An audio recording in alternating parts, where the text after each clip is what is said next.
the Standards and Metrology Institute for Islamic Countries.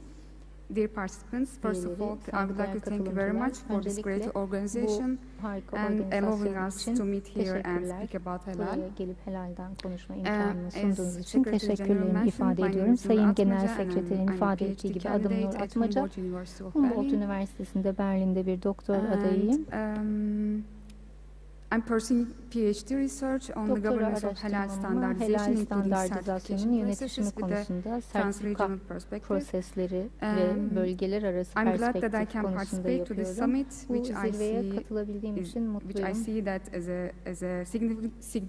Bunu önemli bir fırsat olarak görüyorum araştırmalarım açısından. Şimdi araştırmanın amacı, metodolojisinden biraz söz edeceğim. Aynı zamanda araştırma çerçevemi sizlere göstereceğim.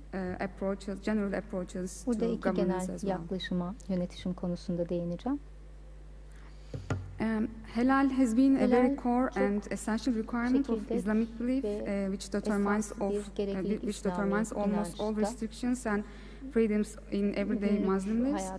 That's why regulating halal products, which addresses all the Muslim community, would have some difficulties and complexities if we consider diverse governance and political practices across the world, along with cultural differences. No doubt we all know knowledge about the meaning of halal, which is an Arabic word for lawful and permissible, with the opposite being haram, that means forbidden. The term halal has its own concept rooted from Al-Quran and Hadith. In addition to the application of the concept halal, that adopts the concept tayyib as well. The meaning of tayyib can be translated as good, pure, and also attributed to quality, healthy and sustainability. Therefore, the association of the tayyiban aspect broadens the meaning and implication of the halal in the economy. So when we say halal, it means what is permissible or lawful, but at the same time what is good and sustainable. While not all Muslims may agree with this broader interpretations, the tayyib halal lens helps some Muslim consumers reach their identity and faith with ethical values. Ve inançların etik değerlerle birleştirmelerini sağlar. Helal pazarın yine bir pozisyonu vardır diğer trendlerle. Çeşitli standartlar ve sertifikasyonlarla büyümeye devam etmektedir. İslami bilgi artmıştır. Aynı şekilde helali düzenleyen yönetim faaliyetlerinde de bu sebeple bir artış görülmektedir.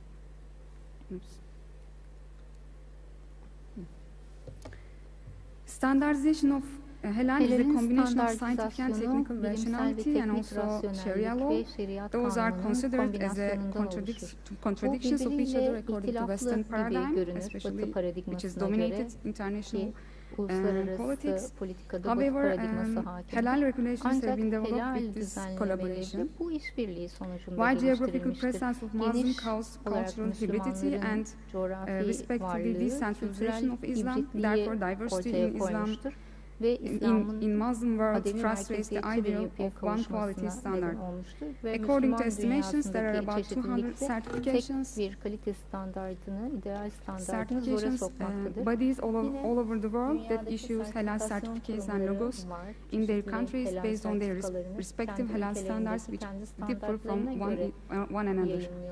The purpose of my research is to fill the gap in the literature and explore halal standards in terms of public policy tool and as a mode of governance. Since literature is about halal concept is mostly based on market-oriented neoliberal approach, technical facts and national level analysis. Neoliberal approach refers to standardized technocratic and bureaucratic form of governance whereby halal is abstracted as a quality that can be measured, traced, and investigated in order to facilitate global trade and public consumption beyond local Muslim networks.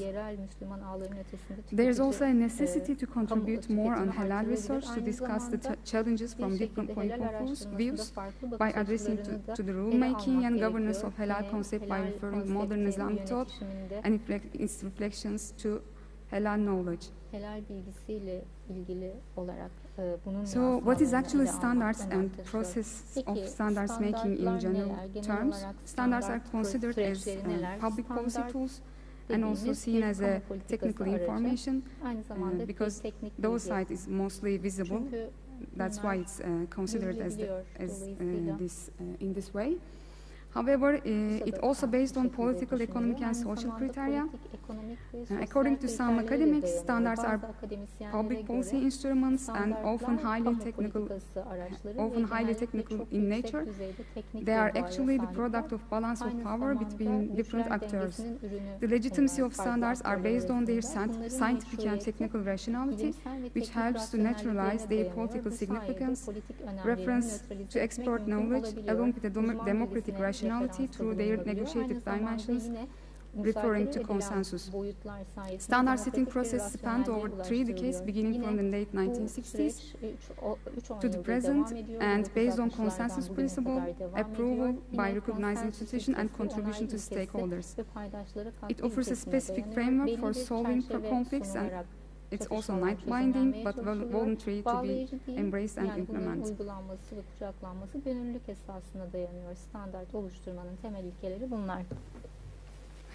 Governance of halal standartlarının yönetişimine bakalım. Standard setting is for halal requirements has been carried out by single countries, intergovernmental organizations, or a group of countries from specific geographic area.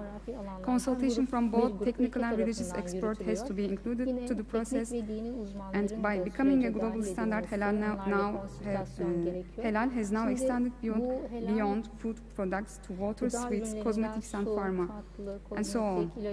It essentially concerns anything which may come into contact with the body, as control over the body forms part of the act of faith. Food and Agriculture Organization of the United Nations to include guidelines for the use of the term halal in the Codex Alimentarius to protect it from being used inappropriately. As a part of one of the international organizations in the world, OECD and CIMIC, halal standards is also defined as a mechanism for harmonization standards among the OECD members, helping to eliminate technical barriers to trade, and therefore developing trade among members countries are aimed by the institution, and also other institutions like Gulf Countries Standardization Organization as a geographical standardization institute, and also there are some single country standards such as Malaysia and Indonesia, and also Singapore. Gibi ülkelerin de kendilerine özgü ülke standartları var. Standardization and certification in halal industry have become complex not only because of ethnocultural and religious differences, but also involvement of several actors. So, in the research, the proposed method will be based on the interviews and fieldwork-based ethnographic as well as exploratory research. So, what is aimed can be aligned as investigating standards as collecting official documents such as regulations set by public and private organizations, revealing normative references and conflicting issues, those preventing unified standardization, evaluation of both Islamic and technical-based knowledge, the role of the expertise of standard makers by referencing Islamic modernist perspective. According to financial estimations, halal industry will continue to be among the robust and fast developing sector at the global level. No doubt, as a rising market trend, halal business would provide considerable opportunities for worldwide trade, and this can be developed by a good governance strategy such as unified halal market. However, the global halal industry encounters a big challenge as there is no international halal certification body which uses a unified halal standard and a single logo. Instead, there are many logo usages which create difficulties for especially consumers, as mentioned previous speakers as well. Also, demands for an international halal standard has grown, partly due to the international import-export economic ties between non-Muslim and Muslim countries.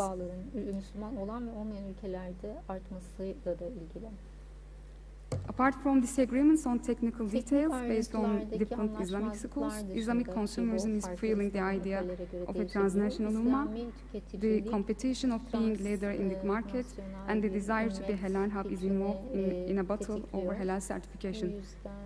Also, governance of halal standards needs multidimensional aspect because of complex structure of parties. Factors that lead different standards can be aligned as below, according to some academics. Those are different halal policies in each country, cultural differences, stand in need of Muslim professionalism, deficiency of halal awareness. The efforts to reconcile Islamic way of life and piety with modern forms of practices have referred to Islamization of knowledge that can be seen in the governance of halal industry as well. Also, sectarian differences, market dynamics, and contextual assessments by certification organizations remain important in understanding the practice of halal certification. Thank you very much.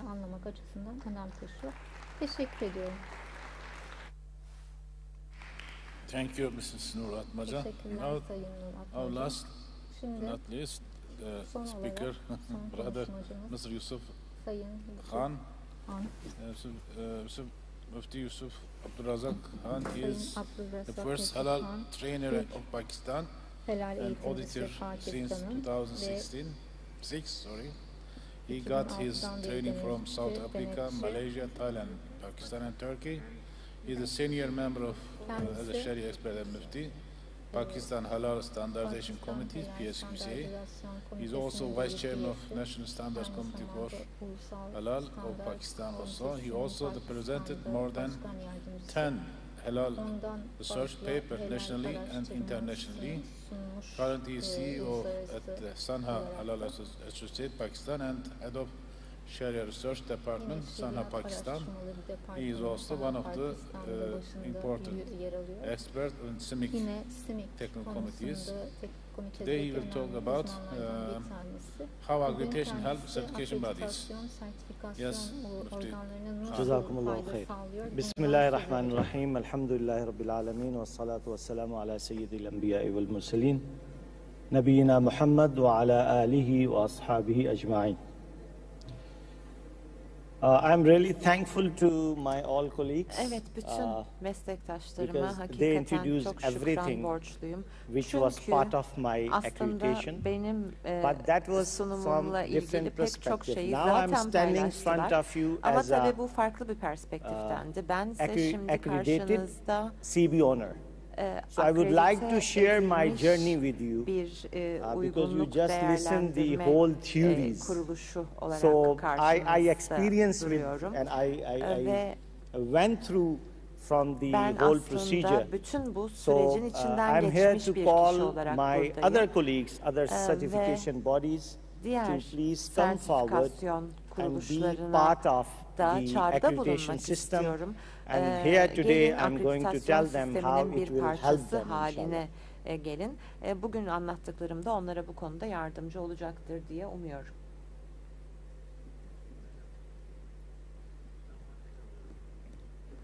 How it works. Okay, that one.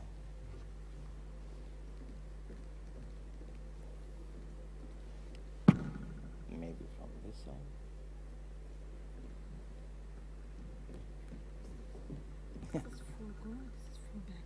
But I need to go forward. Okay, so today my outline is the history of halal accreditation. The second, the benefits of accreditation nationally and internationally. Bahsedeceğim ve aynı zamanda akreditasyonun ulusal ve uluslararası faydalarından bahsedeceğim. Akreditasyon sistemi nedir onu anlatacağım ve değerlendirme organına neye ihtiyacı var akreditasyona başvurmadan önce bundan bahsedeceğim ve aynı zamanda akredite olmak için başarılı yöntemlerden bahsedeceğim ve aynı zamanda nasıl devamlılık sağlanabilir ona değineceğim. Şimdi tarihe bakacak olursak saygıdeğer moderatörün de bahsettiği gibi benim geçmişim şeriattan geliyor. O yüzden hep İslam tarihine dönüp bakıyorum ve İslam tarihine baktığımda şunu görüyorum.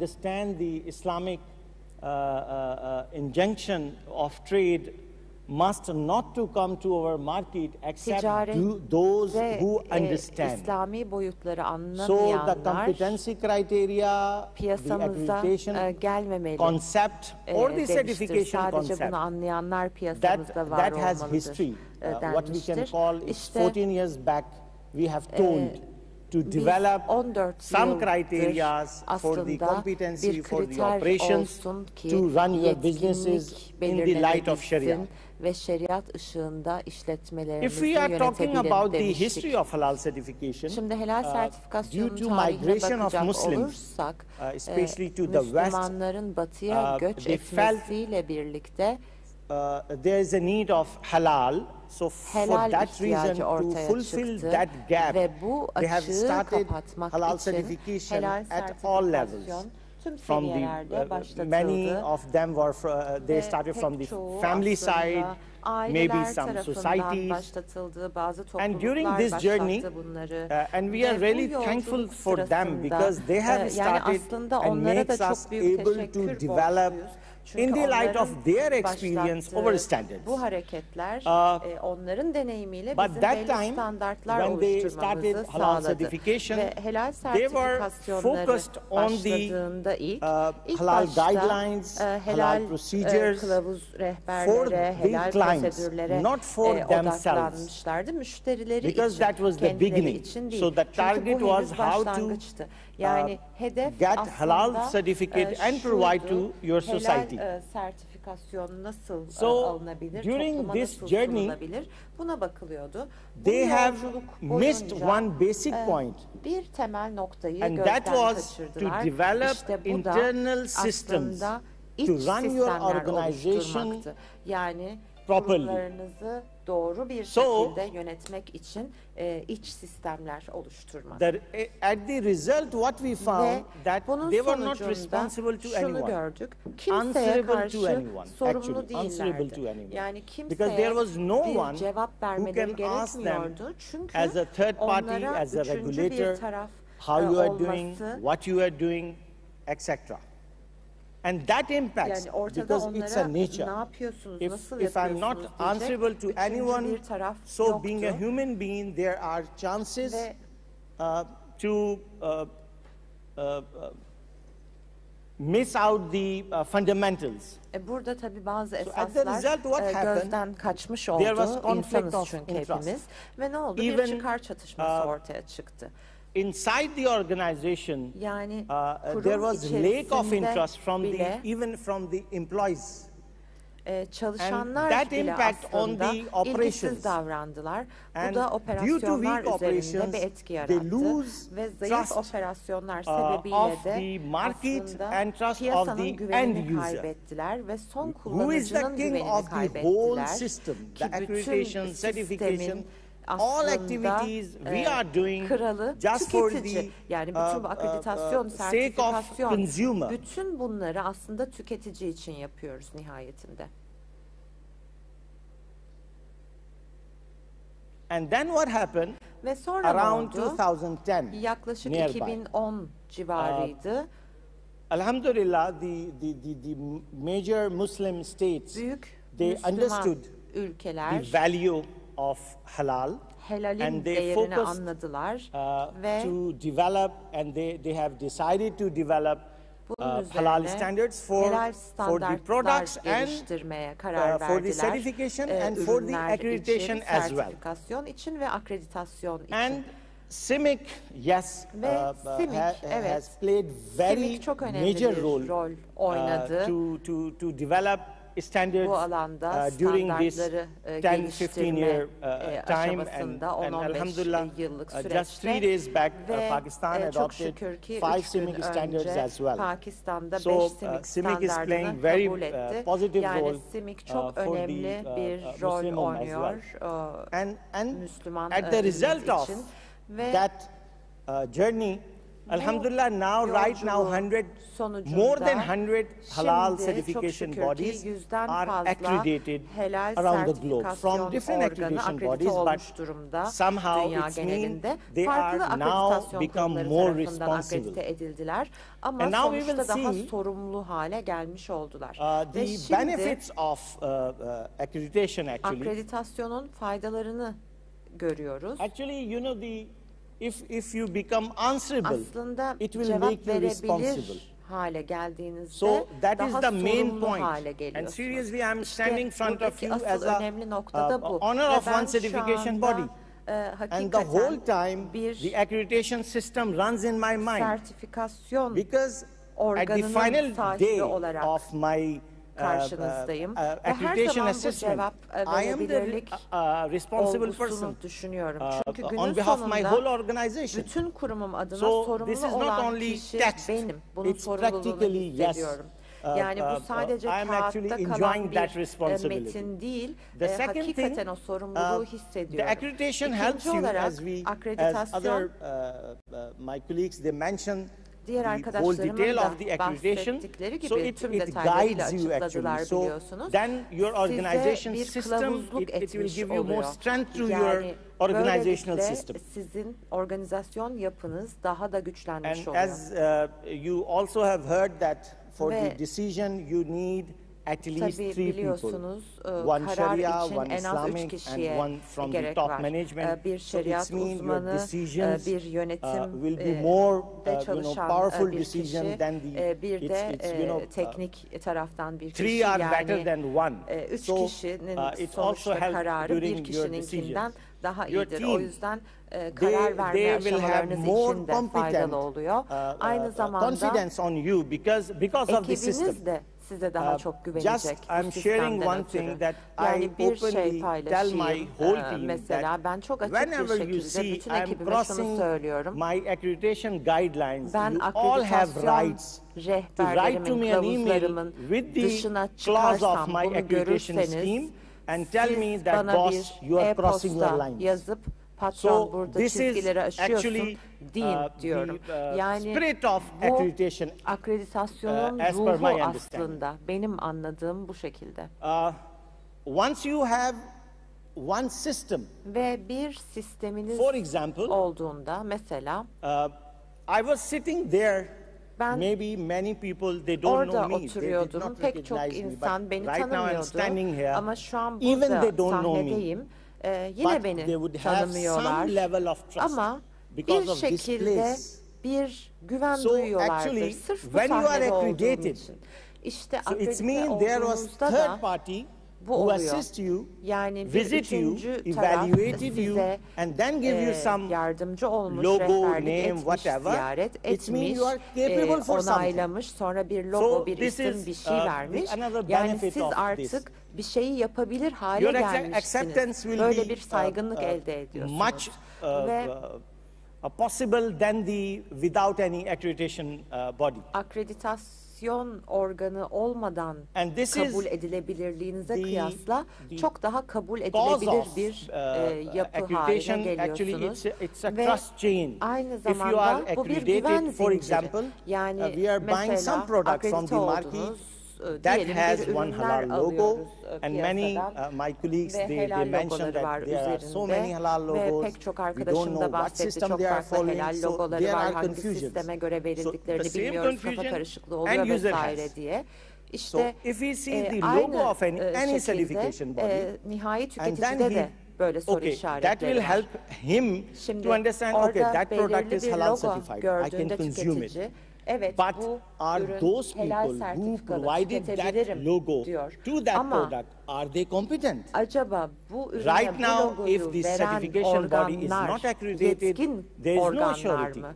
Şimdi So, akredite edilmemişlerse bundan Then emin another, olamıyoruz. we need third party İşte to o check the noktada bir competency üçüncü of tarafın that gelip particular certification body o as sertifikasyon they have organının checked the yetkinliğini capability kontrol of that etmesi specific gerekiyor. product.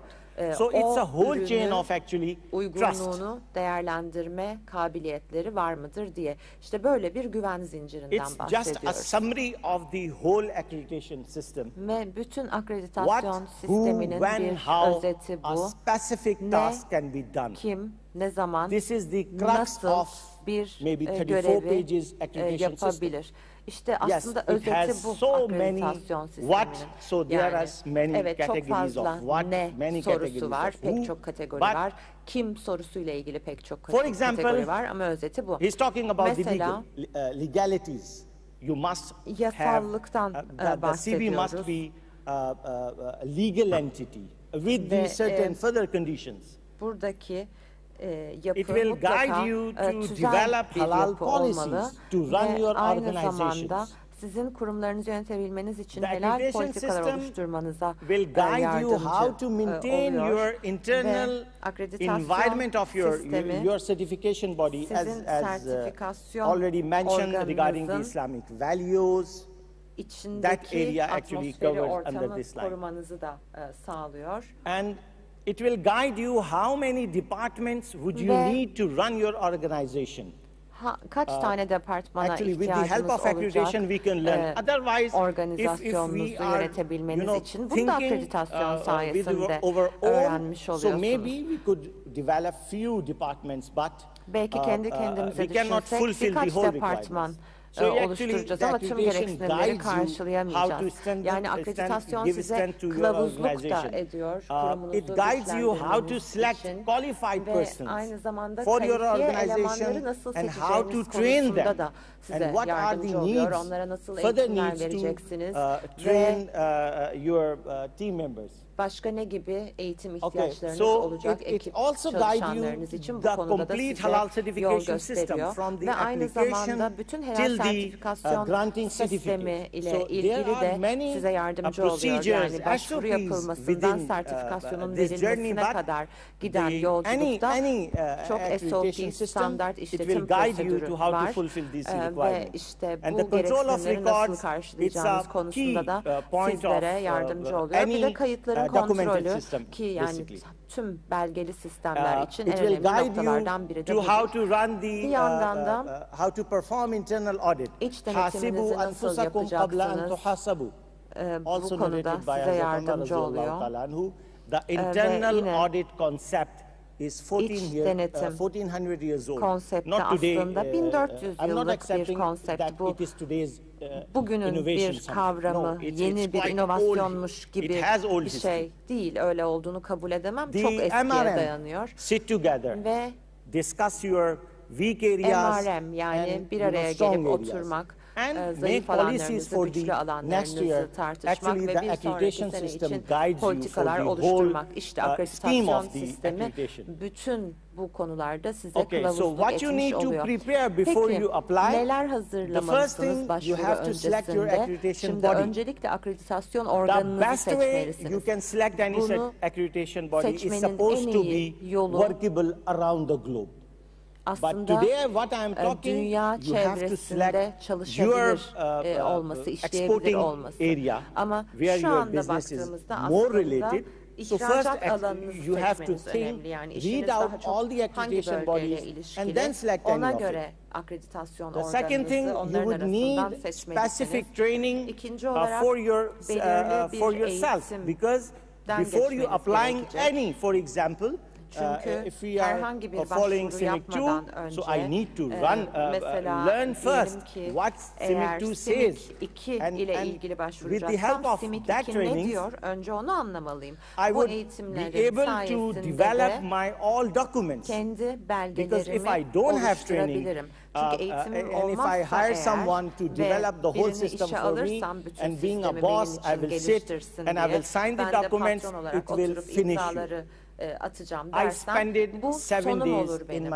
Bakın ben 7 günü ofisimde geçirdim. Just before my first assessment. İlk değerlendirmemden önce. The benefit today I'm getting from it. Ve şu an bunun faydalarını every görüyorum. Clause is in my mind. Çünkü her bir madde zihnime kazanmış durumda. And identify where we are lacking something or we are in which area we are strong. Eksiklik mi yapıyoruz ya da bir yerlerde çok mu güçlüyüz? Bunları belirleyebiliyorum, ayıklayabiliyorum. After writing the whole system in the light of accreditation, we have to start our operation in the light of it.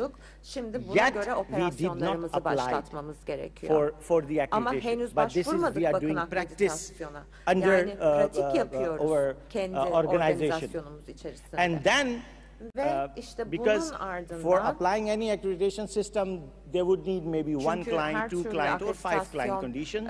So you must have some evidence for the what you are going to be claim. Ve kanıtlar sunmanız The successful way of getting accreditation is do not argue with assessor. Başarılı bir yol izleyecek olsanız ne olabilir? This is your first day to argue with someone, but the assessor, he has maybe many years experience. He has more grip on that specific clause, and it happened with me as well. Even I'm part of my national standard committee. I was the person who was involved during the writing of Pakistan Halal standards, but because being a human being, I can forget something. So he reminds me the meaning of that specific clause where I was arguing with him. And then I thank to him, Jazakumullah, that you guided me. So this is the first, you do not argue with them. The second, try to understand their findings, because they do not have their own interest. They are guiding you basically. They have rights to identify the gray area of your system. So you have to be thankful to them. Otherwise, you cannot fix your, or you cannot grow your organization. Okay. After getting the result of your first assessment or second assessment, I remember he asked me how many days or how much time would you need? And I asked him, okay, give me 3-4 weeks, and he was laughing at me. He said, oh, I know many certification bodies. Since 1 year, they are not, they did not fulfill the requirement what we sent them. I said, okay. Okay, give me some time. So he gave me 4 months. And Alhamdulillah, the point actually behind this, we have to take seriously. So if you take anything seriously, that was the first time. We took 3 weeks to fulfill the all gaps, what they found during our assessment. Okay, so there are 2-3 categories. So one is NC, which is non-conformance, but there are many you will find observations. Basically, if you focus on observation, it helps you more. So take seriously observation as non-conformance. So it will, like, you will learn from it, and you will be the beneficiary end of the day. Okay. And the top management, they must be, they shall be part of whole process of the accreditation. Because if they are not involved, they will not support their team, they will not understand, and they will lose their credibility. So this is, I personally recommend and request the top management of all CBs to be involved during this process and try to close findings well in short time. And after obtaining accreditation, better to inform your all clients that we have been accredited by this, and now our system will be like that, and we will do operation in this specific criteria, under this specific criteria. And then, yes, you can arrange trainings for, because accreditation will force you to mention your standard. the many logos what we saw before, the issue in between all logos is there is no specific standard that makes us confused. So if you mention any specific standard, doesn't matter A, B, C, D, doesn't matter, but that specification actually will help the resolving those issues. Siz orada standartlardan da bahsetmelisiniz. Okay, if the last, bunun için de eğitim gerekecektir. Last, ve evet, son my slide. slide'ım bu olacak. Getting accreditation is not a very big task. Especially today when so many accreditation accredited CBs are in the market. So you can understand, you can grab, this is not good practice, but people doing that. They arrange, prepared documents, and you can even run your organization, but the issue is maintaining actually. Maintaining your existing system. Because there is a threat. And only few examples I would share with you. For example, it requires the hierarchies. So there are 4 or 5 steps for the lead auditor before he selects his team to get approval from another top management member, but maybe he skipped that. So during the assessment of any accreditation body, they will particularly find this specific process. Have you fulfilled or not? For example, during the audit, are your auditors collecting enough evidence during the audit? Maybe they are in hurry, they are in rush, so they are not collecting sufficient evidence. So that will make you more, maybe ashamed from front of any accreditation body. Is your documentation formats are maintained? Because it's a human cycle. We love to play with things. So if you don't have control document, control system, so maybe today you design one application format and after 1 year the whole application format will be changed by the hand of your own staff. So you must take care of this particular area as well. And this is also part of the requirement that you have to upgrade your website as well. With the new clients detail and stuff. So those areas, if we could cover those areas, so we can maintain our accreditation system. So that was, I tried to cover within 12 minutes, I don't know. But that was the journey of my own accreditation, and I wanted to share with those certification bodies who are still thinking. So I just try to share it. Uygunluk değerlendirme organlarıyla bunu paylaşmak istedim. Teşekkür ederim. Thank you. Evet, çok teşekkürler. Mr. Han, Sayın Han. I said I will take question, but evet, soru alacağımı söylemiştim. Ancak question, herhangi bir soru var mı? 3 questions. Yes. 3 soru var, evet.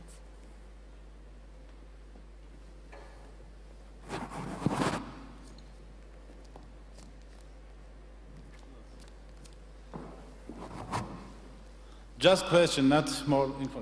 Your name and question. İsminiz ve soru lütfen.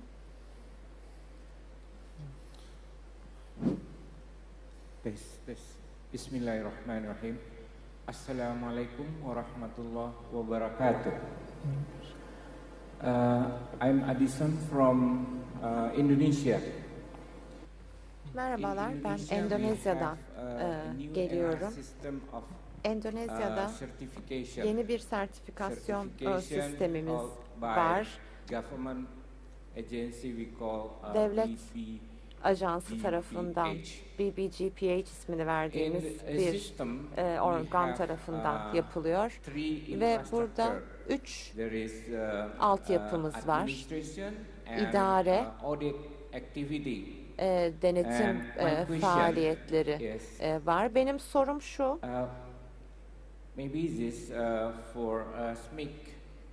Bu SIMIC standardıyla ilgili olarak acaba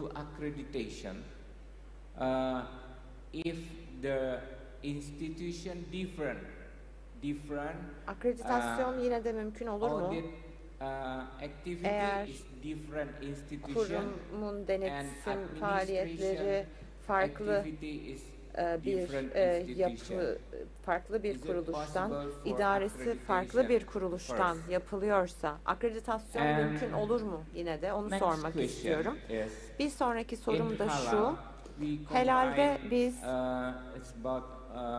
four activity product certification based on ISO 70025 and ISO 70025'e göre ürün sertifikasyonu yapıyoruz ve aynı zamanda helal ürünün sürecini de denetliyoruz. Buna ek olarak helal sistem yönetiminin denetimini de yapıyoruz.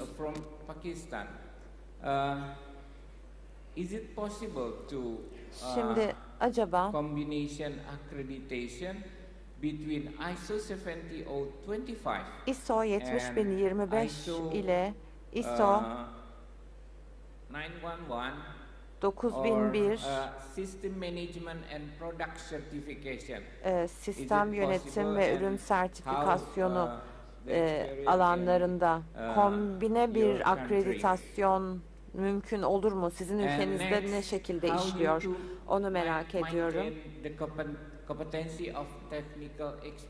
Ve teknik uzmanın yeterliliğini, yetkinliğini nasıl belirliyorsunuz? Yani eğitim geçmişine göre mi bakıyorsunuz buna? Onu merak ettim. Teşekkür ederim.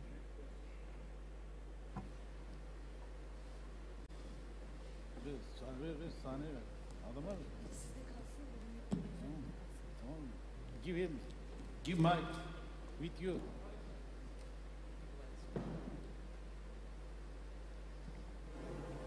Yes, please. Yes, thank you. Selamünaleyküm. Evet, teşekkür ederim. Would like to thank the speakers for the konuşmacılara çok güzel sunumları için çok teşekkür etmek istiyorum. Özellikle Sayın El-Hüseyni'ye. Evet, benim aslında bir yorum, bir de sorum olacak. Bugün herkes akreditasyon sisteminden bahsediyordu. Yani çeşitli düzenleyici kurumlardan bahsettik. Aslında sektörden de birilerini görebilseydik keşke. Bu değerlendirmeler, önlemlerle nasıl baş ediyorlar? Bunu görsek iyi olurdu. Yorumum bu kadar. İkinci kısımda El-Hüseyni'ye soru sormak istiyorum. Teknik uzmanlık tüm helal akreditasyon sistemlerinin onayı için olmazsa olmazdır dediniz. %100 katılıyorum. Ama böyle bir uzmanı nasıl eğitiyoruz şeriat bakış açısıyla çalışması için? Yani teknik uzman biraz daha bilimle, kimyayla ilgili hani bilimsel anlamda bilgi verebilir. Ama bu kişi büyük ihtimalle şeriatla ilgili çok fazla bilgi sahibi değil. Dolayısıyla biz bu iki boyutu tek bir kişide nasıl bir araya getirebiliriz ki ona teknik uzman deyip görüşlerine, değerlendirmelerine güvenebilelim? Sorun bu.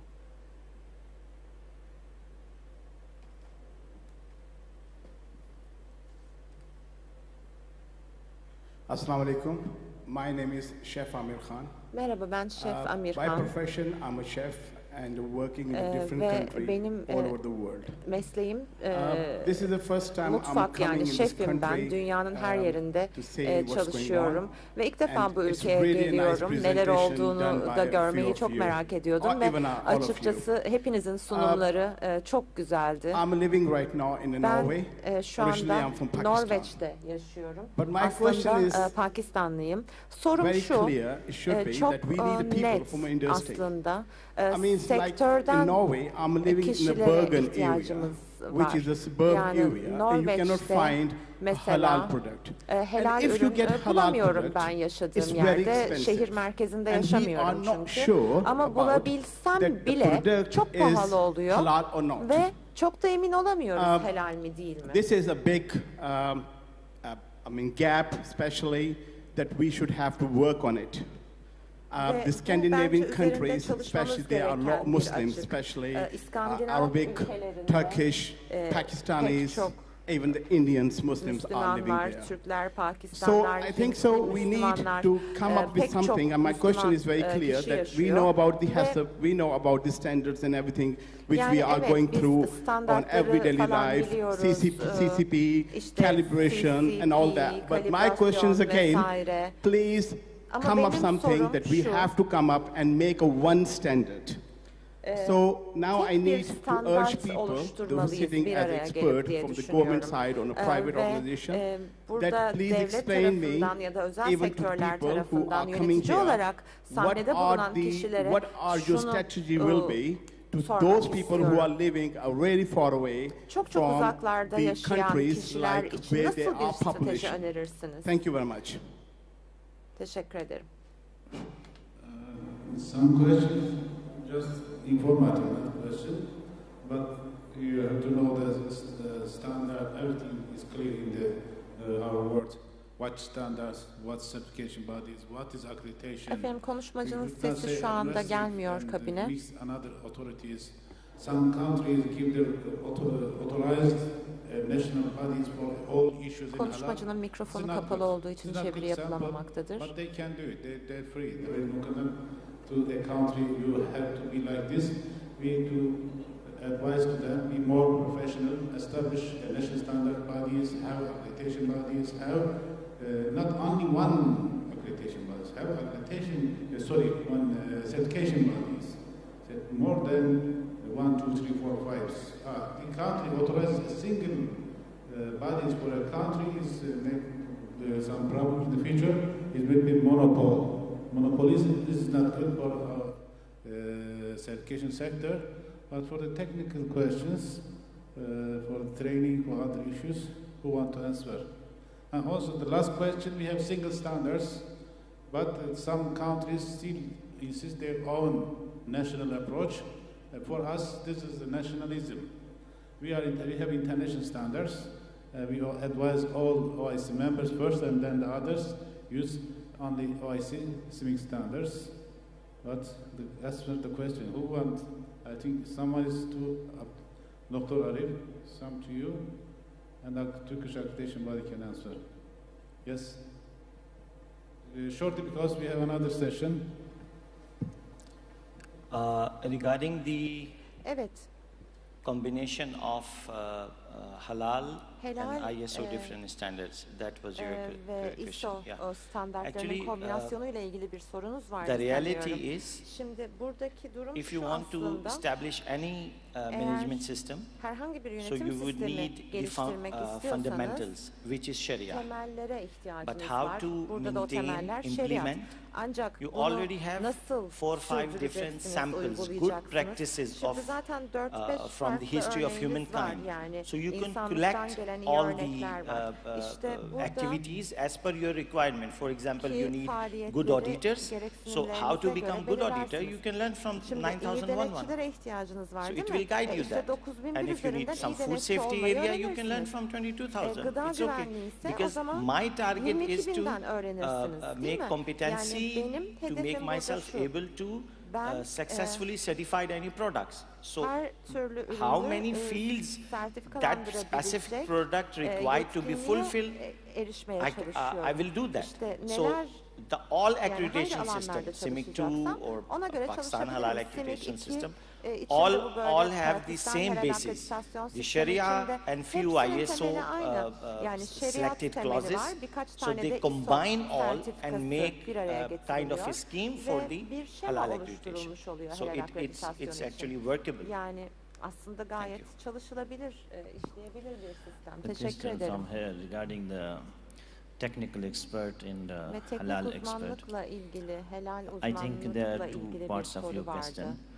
If there is a technical expert, so only being a technical expert, we cannot take him as an auditor in halal audit, but we will first educate him in terms of halal, fundamental halal principles. He must know how to know about. And the basic criteria as per OIC CIMIC standards for technical auditors, training in the relevant standards. The next question, the question is that if can any one person at the same time as a halal expert and technical expert, but I see that as per the OIC CIMIC 2 standard, we need at least 2 persons supposing audit, more than 1 person. If one person, he is at the same time a technical expert, is a Sharia expert, and maybe he can be a lead auditor. So from credibility point of view, we cannot take one person for audit, and from Sharia point of view, in some cases, this is shahada. This is according the halal certification is shahadatul halal. And as per the Islamic fact, we cannot give this decision-making power to a single person. So therefore, even he is expert in halal and Sharia, he will play the role of technical expert, and the Sharia and halal role will be played from Sharia expert. Thank you. Teknik uzman, bir şeriat uzmanı olarak iki denetçinin bulunması gerekiyor. Thank you, Secretary General. Just evet, çok teşekkürler Sayın Genel Sekreter. Hızlıca cevap vereyim Endonezyalı meslektaşımıza. As a rule, an accreditation body can outsource some certain type of activities, including audit. Audit can be, not audit, not assessment, terminologically correct. Assessment can be outsourced, but there are rules, there are some certain conditions, and he can check OIC CIMIC standard number 3 in the clause, I suppose 6.4.2 or 3, I'm not sure.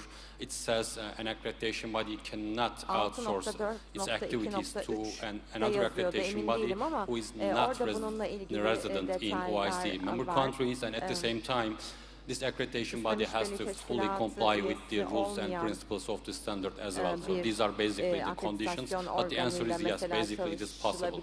Ama burada bütün kurallara uygun olması gerekiyor bu kurumun vesaire. Yani orada çeşitli kurallar çerçevesinde our session has been finalized, finished. I'm sorry, I have to close it. Tamamlandı, artık sonlandırmak durumundayız. Bizden sonra bir oturum daha var çünkü. Something for this session. Plaquettes or something? Bir plaket bir şey takdim ediyor muyuz give acaba? Plaquettes to you, evet, and then sizlere plaketlerimizi takdim Thank you very much. Sonra da bir sonraki big oturuma geçeceğiz. Evet, alkışlarınızla konuşmacılarımıza big session, big applause. Okay. Ses geliyor mu? So we thank all our valuable speakers for different speeches. Now we are going to deliver a World Halal Summit plaque to each of them. Konuşmalarından dolayı teşekkür ediyoruz. Şimdi World Halal Summit plaketini takdimine geçiyoruz. İlk başta Ms. Tuba Daysaloğlu plaketleri Sayın İhsan Ovid takdim edecekler. Buyurun.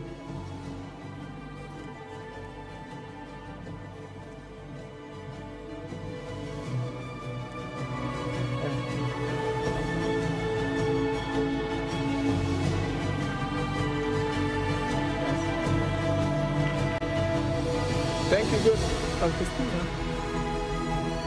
Sesi dinle kız.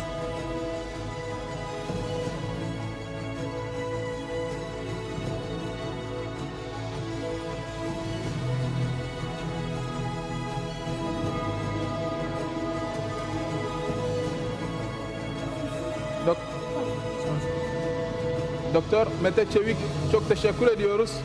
Thank you very much, Dr. Mete Çevik, for your contribution.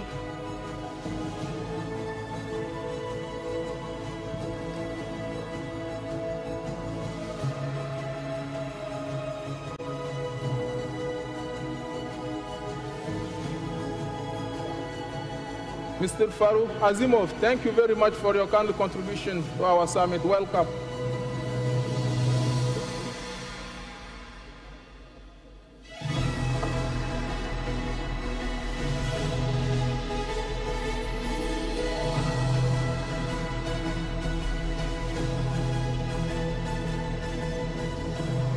Thank you to Mufti Said for his contribution.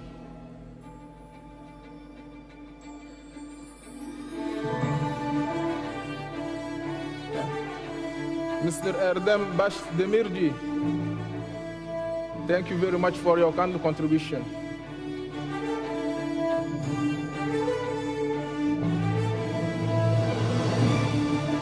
Yes. Mrs. Noor Atmaja from Humboldt University, thank you very much for your contribution.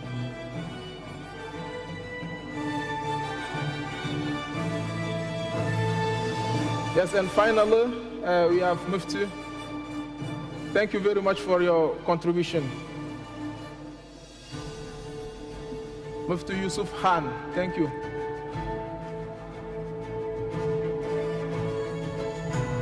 You can take your place for the picture.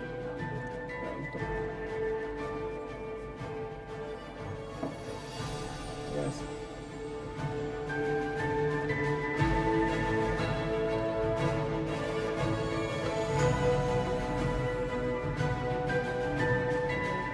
Thank you to all our speakers, to all our quality, conformity assessment and quality infrastructure speakers. Now there is announcement on hack, please. We have a special short program. Now Turkak Halal Accreditation Agency will make a short program. They give a certification to their company from Spain. Yes. Da bir takdimi olacak.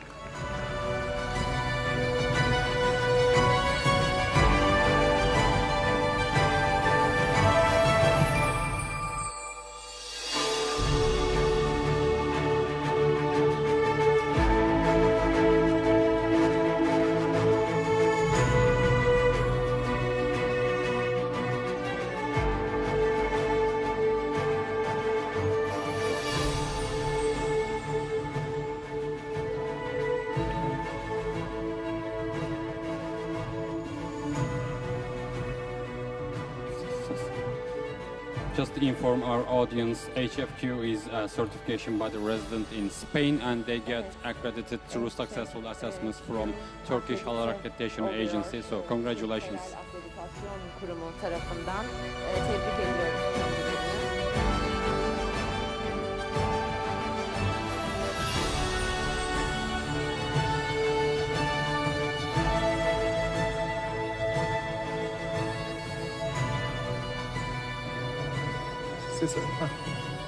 So thank you, dear participants. Now we are going to give a 10 minutes, not 15 minutes, a 10-minute coffee break. So outside, just you can take your coffee and tea and enjoy. Çayınızı, kahvenizi alabilirsiniz.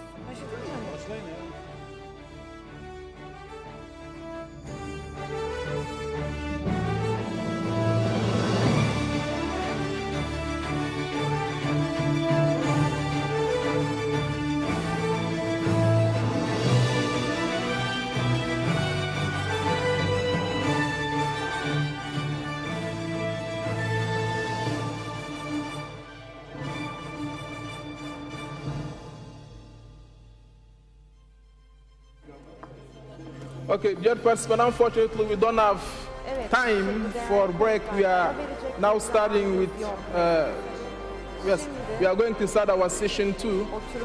So I will...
Okay.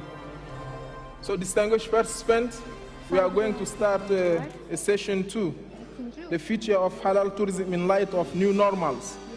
So please take your places. We'll start the session right now. So I would like to invite the session moderator, Mr. Zafer Soylu, the chairman of board of director of HAC, the Halal Accreditation Agency. Mr. Soylu, please. After him, Dr. Jem Titin, senior researcher in CESRIC. Dr. Titin. Okay. Can you join us on the stage? Mrs. Sumaya Hamdi, founder and CEO of Halal Travel Guide from United Kingdom. Mrs. Sumaya, thank you. You can join us on the stage. And the last speaker of the session, Mr. Abdul Malik Taylor, CEO of Halal Tourism Brute, also from United Kingdom. Mr. Taylor, you can join us also on the stage.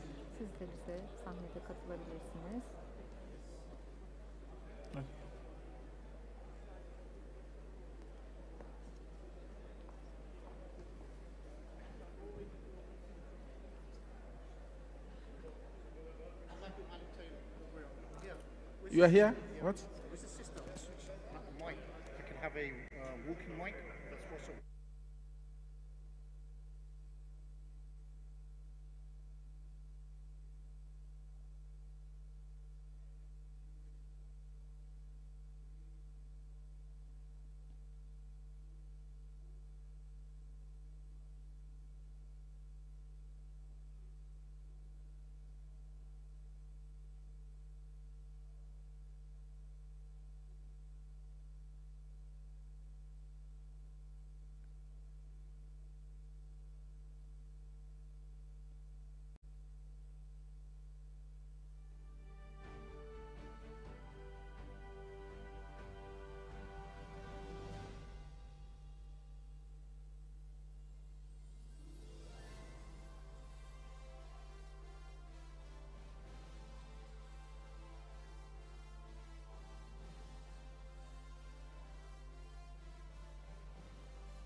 Okay.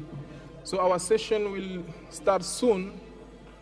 For a technical reason, unfortunately, we will be late for 2 minutes. You are kindly invited to take your different places.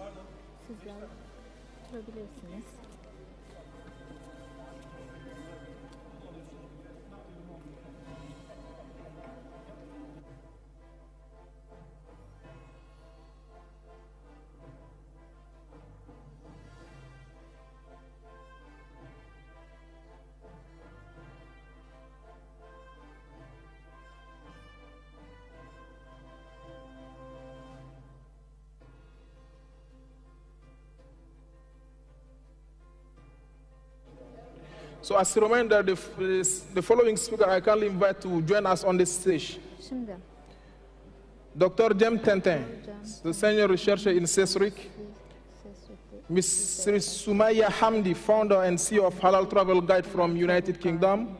Mr. Abdul Malik Taylor, CEO of Halal Tourism Britain, also from United Kingdom. If you are ready, we can start the session. Mr. Soilu, we are ready?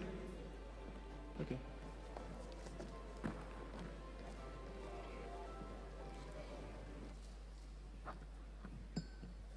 Yeah, thank you very much. Çok teşekkürler.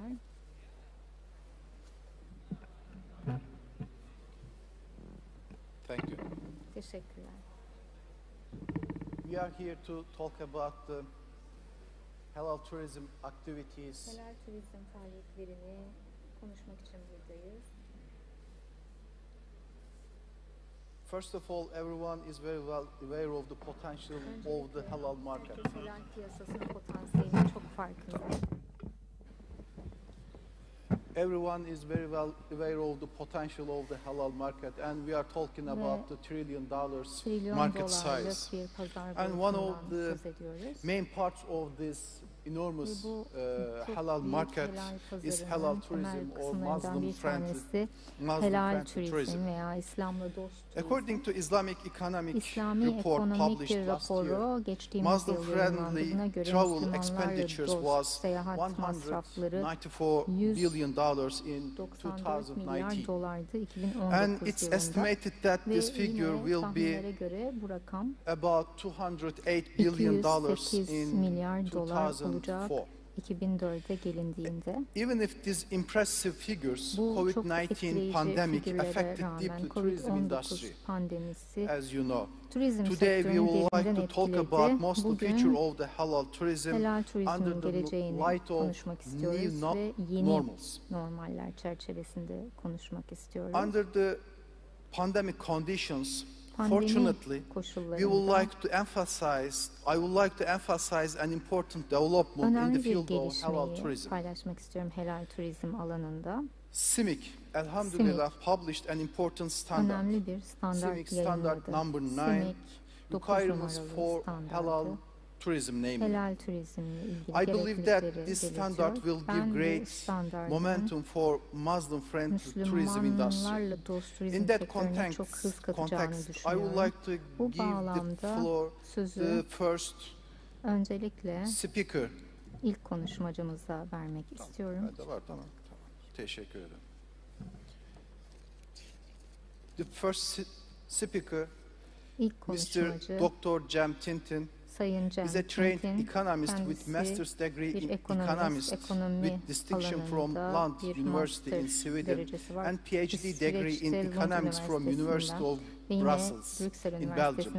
Dr. Tenten has been working with CESRIC, Statistical, Economic and Social Research and Training Center for Islamic Countries, as a senior researcher since 2013. Prior to joining CESRIC, he worked for 3 years at the Institute for European Studies in Brussels as a researcher in economics that enabled him to gain comprehensive knowledge to the European economic integration and economic challenges faced by EU member states. Zorluklarıyla ilgili çalışmalar, araştırmalar yürüttü. Buyurun efendim.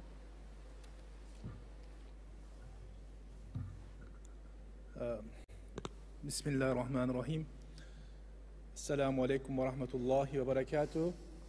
Excellencies, ladies and gentlemen, Mr. Hanımefendiler, Moderator, beyefendiler, saygıdeğer afternoon moderatör, to all of you. herkese çok güzel bir öğleden sonra diliyorum. It is very great pleasure to be part of this World Halal Summit, and it is also great pleasure to have a chance to talk about the Islamic tourism today in this important summit.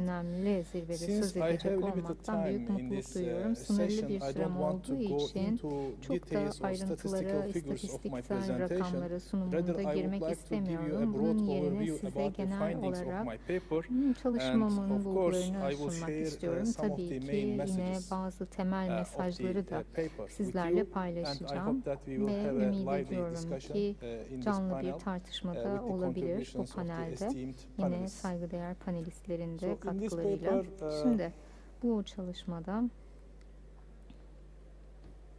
I focused on the OIC countries and OIC the ülkelerine impacts of the odaklandım COVID-19 ve on Islamic tourism, COVID-19'un İslami especially with a turizmdeki specific etkisine reference to OIC odaklandım. member Özellikle countries. de OIC It is ülkeleri very bağlamında important to bunu remember yaptım. Şimdi şunu about hatırlamak the çok local çok geographical önemli. location of the OIC member states. We OIC have üye 57 member devletlerin states from coğrafi different continents, and they lokasyonla are ilgili. at the Şimdi different 57 levels ülke of var development. ve farklı So gelişim therefore, düzeylerinde their ülkeler. tourism Dolayısıyla industry as well turizm as Islamic tourism sektörleri, markets are also İslami not at the turizm same level. piyasaları So hepsinde aynı therefore, their seviyede değil. capacities Dolayısıyla to yine give a kapasiteleri de response to a crisis yine or bir shock kriz also durumunda not cevap verme similar.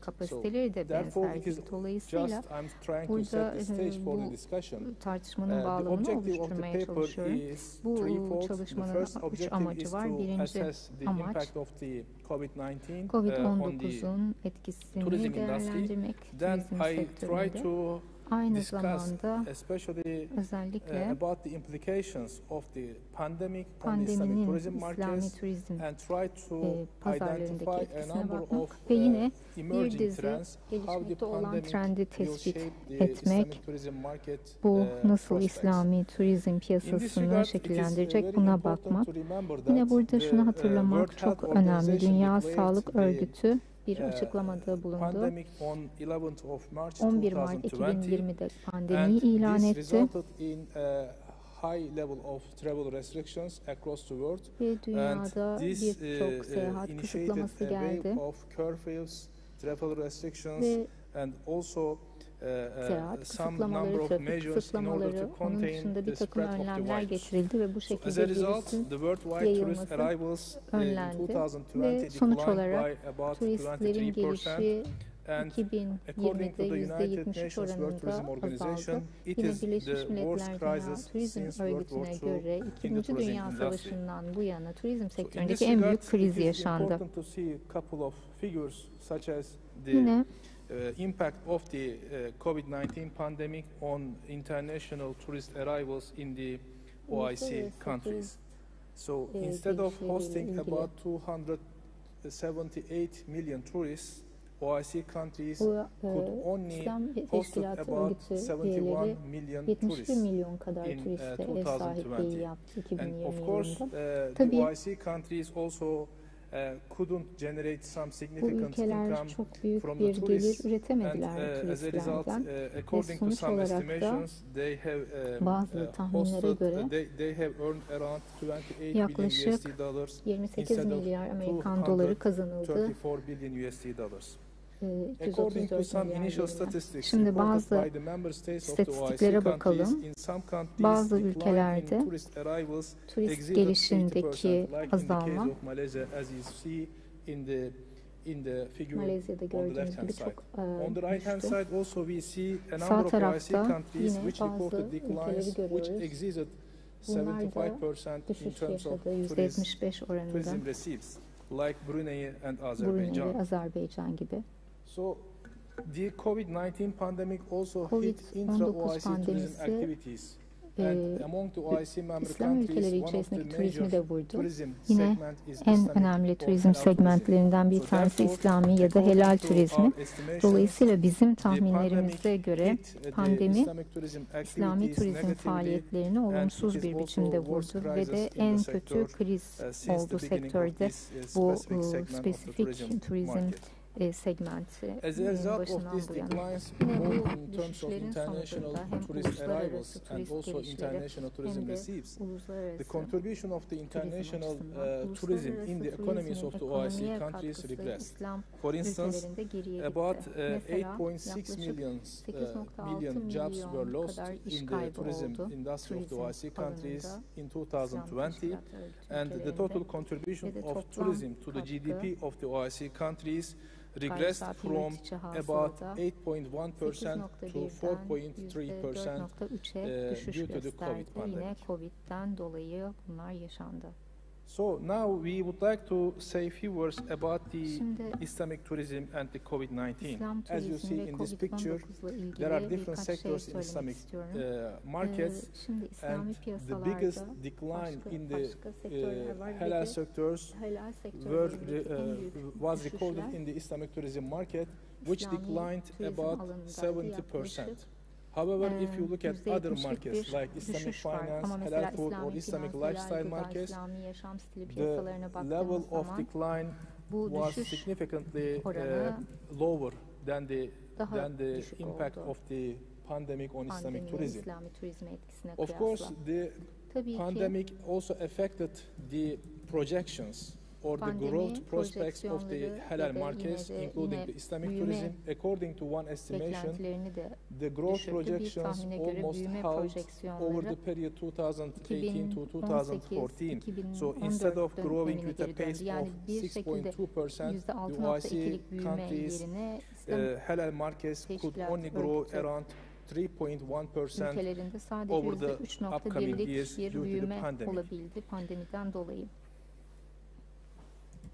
Of course, during the pandemic, it is a crisis, but also each crisis has its Tabii own pandemi kriz ve her opportunities. krizde And what we bazı see here fırsatları is that during beraberinde the pandemic, getiriyor. there are a Pandemi number of sırasında elements which could affect the bazı growth prospects unsurlar positively büyüme in the diye post-pandemic pozitif period, etkileyebilir such as post-pandemi what we döneminde. have observed during the pandemic is that there Pandemi is an sırasında şunu increasing gördük ki interest of the young population genç to international nüfusta tourism bir activities artış var because the uluslararası restrictions turizm faaliyetlerinde. started a Çünkü bu kind of kısıtlamalar way bir that çeşit people are now more dalga interested başlattı. Visiting other Şimdi destinations. başka And destinasyonları also we have seen seyahatle during the ilgileniyor pandemic due to insanlar. the Yine increased pandemi usage döneminde of the social media and sosyal internet, medya ve internet and kullanımında also artış oldu. because of the social Yine media influencers, sosyal now people are medyadaki more aware of the influencerlardan Islamic dolayı tourism insanlar market, İslami and they turizm are much piyasasının more daha çok interested in farkında visiting other ve de destinations başka and also destinasyonları exploring ziyaret etmek Islamic istiyorlar culture and ve de heritage in İslami different kültürü ve countries mirası farklı across the globe. ülkelerde, dünyada What we have görmek also seen istiyorlar. is that some Yine halal şunu tourism gördük ki industry bazı helal stakeholders also turizm made some sektör innovations and paydaşları developed some bazı inovasyonlar customized yaptılar ve yine services for the kişiselleştirilmiş hizmetler for the potential tourists geliştirdiler during the potansiyel pandemic, turistler which will için affect the pandemi growth of the sırasında. sector Bu tabii ki in the sektörün post-pandemic büyümesini period. post-pandemi döneminde, pandemi Also, sonrası what we have dönemde seen is that etkileyecek. now there is a Yine growing şunu interest of gördük the ki Muslims living in developed Müslümanlara karşı countries gelişmiş and also ülkelerde in bir non-OIC ilgi countries. var. And usually these İslam ülkeleri dışında tourists da bir have ilgi var. a good Genellikle bu and high turistler level of purchasing çok power, iyi bir satın alma and they gücüne are sahip interested in ve high quality products, yüksek kaliteli and their ürünlerle main concern ilgileniyorlar. is Temel satisfaction endişeleri with the package rather than the price.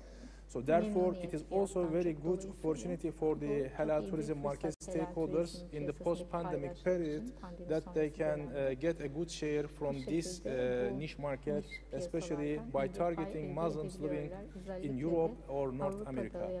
And finally, during the COVID-19 pandemic, even some people who are not interested in Islamic tourism or international tourism, they have decided to visit other countries immediately when the travel restrictions were lifted.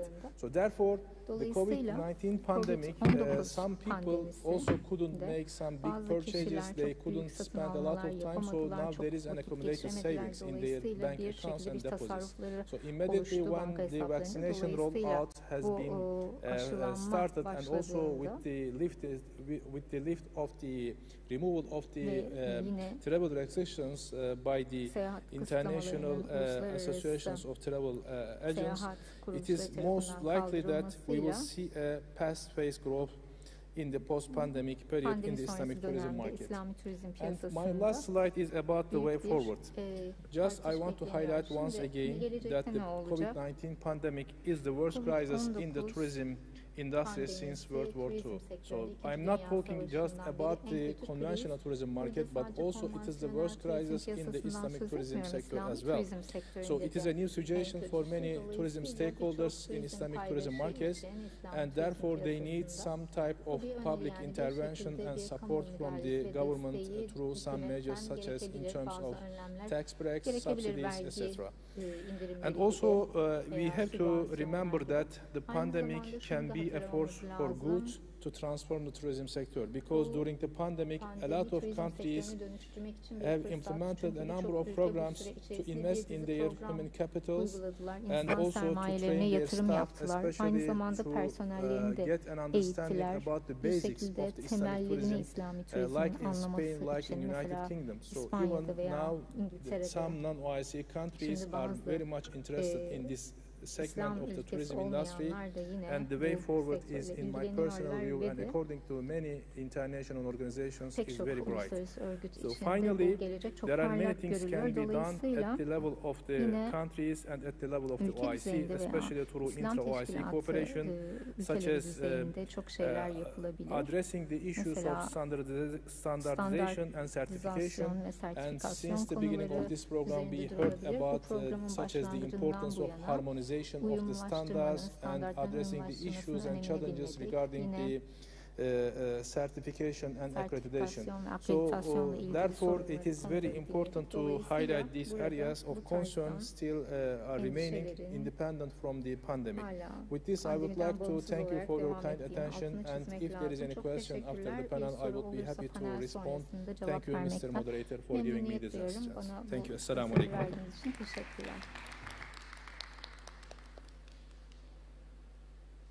We thank Mr. Tintin. What he gave us brief information about the concrete results of the COVID-19 pandemic situation on tourism industry. And I would like to give the floor Mrs. Sümeyye Hamdi. Mrs. Sümeyye Hamdi is the founder of Managing Director of Halal Travel Guide, a travel company focusing on creating better travel experiences for Muslims. Halal Travel Guide works in partnership with local hosts from around the world to design trips with adventure-seeking Muslims in mind and provides free digital travel guides to help Muslims plan better independent trips. Mrs. Sümeyye Hamdi will talk about the marketing to Muslim travelers in the new normal.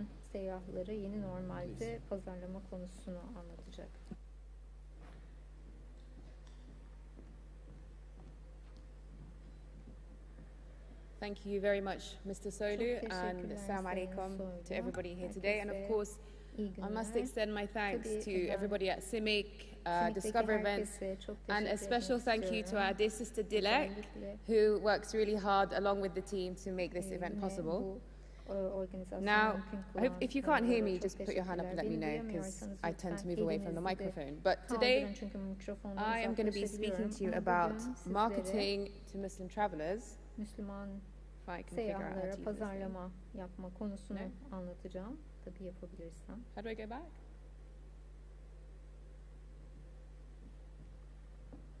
I've just gone to the last slide. The big green.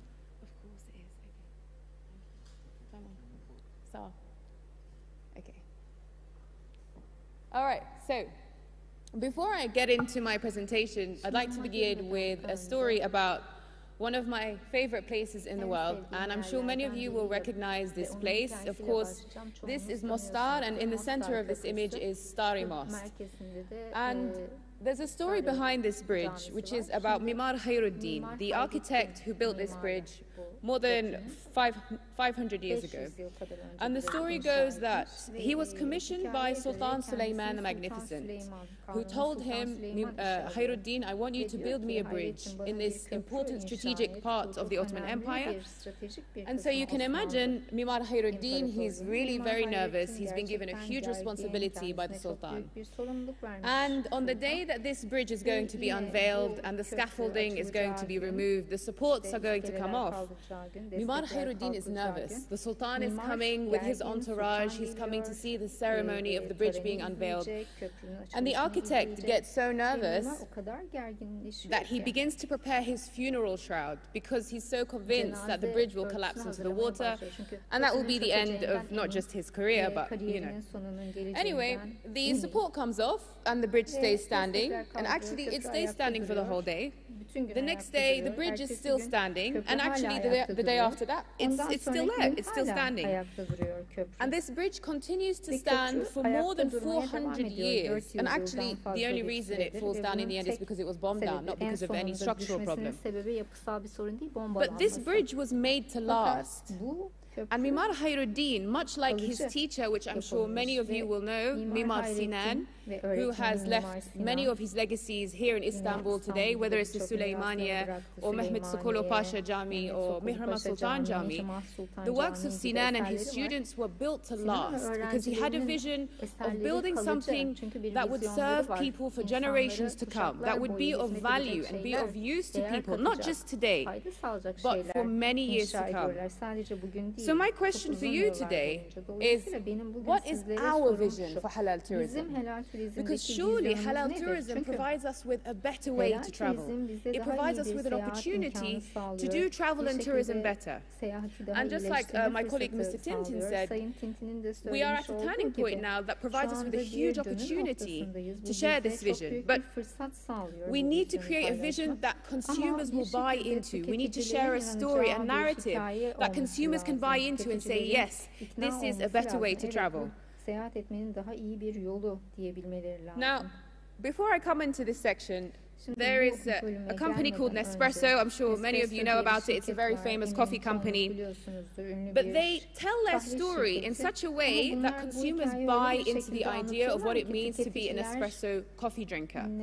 They share you a story of how the coffee is grown sustainably, about how it supports local communities, about how when you buy this coffee, not only are you enjoying high-quality coffee, but you're also supporting local communities because they recognize that this is a narrative, this is a story that consumers also want to tell themselves, that they want to be a part of.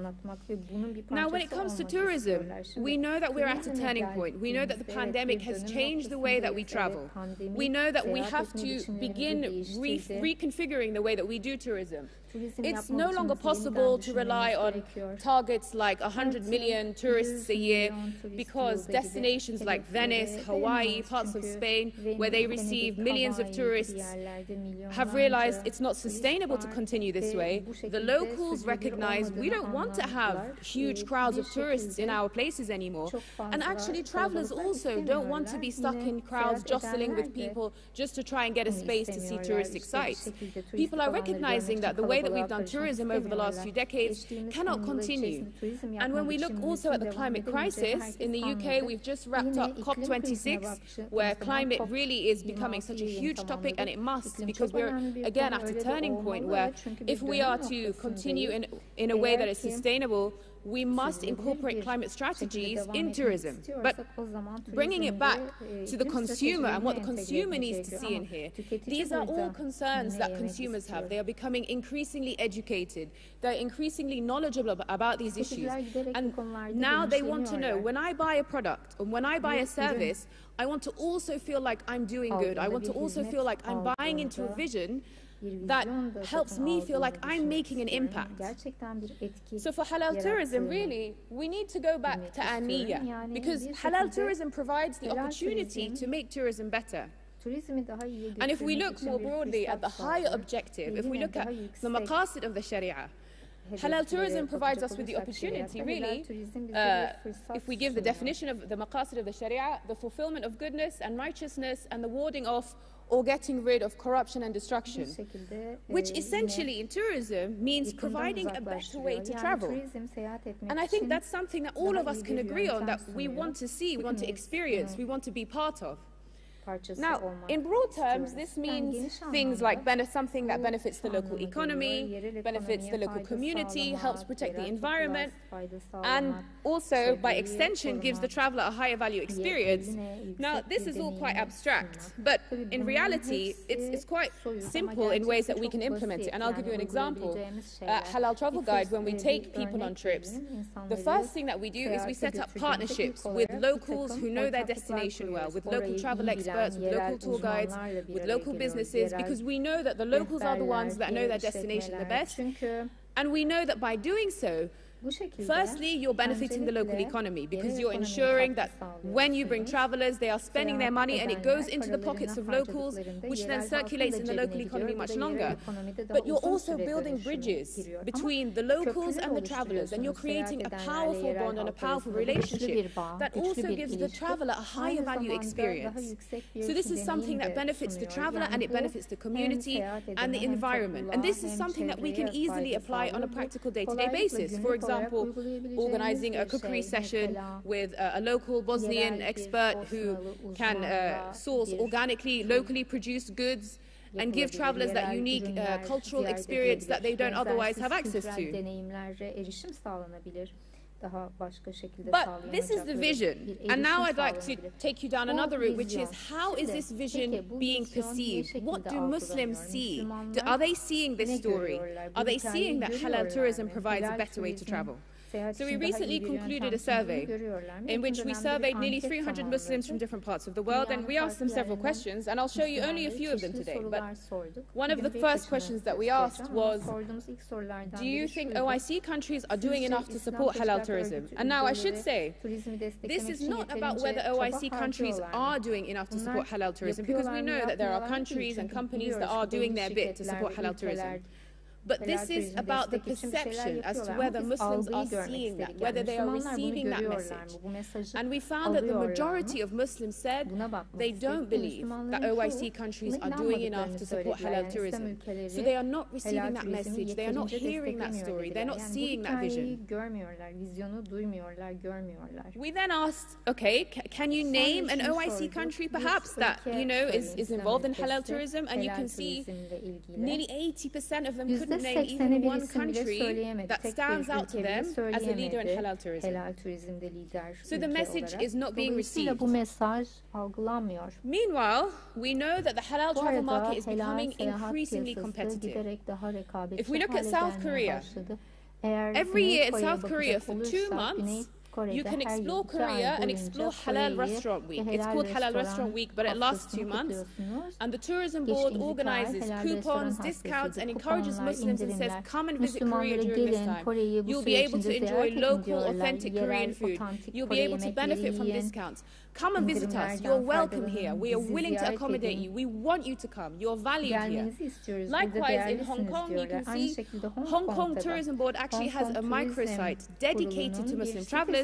And you'll see actually that they have chosen specifically 2 visibly Muslim travelers on their page because they understand that this is something that resonates with Muslims. Muslims want to be able to see themselves in the marketing that's being targeted. Similarly, in Japan, again, another example where they're doing similar things, where they are really investing in shaping a narrative that tells Muslims, come, you are welcome here, we want you to come as you are. Now, I should say that this is an exception, and generally speaking, outside of this region, there's a huge lack of marketing towards Muslim travelers, and actually there is a huge opportunity for many countries to benefit from halal tourism that have yet really to take those steps. We asked Muslims, how often do you see images that look like a Muslim to you on travel marketing materials, and most of them, you'll see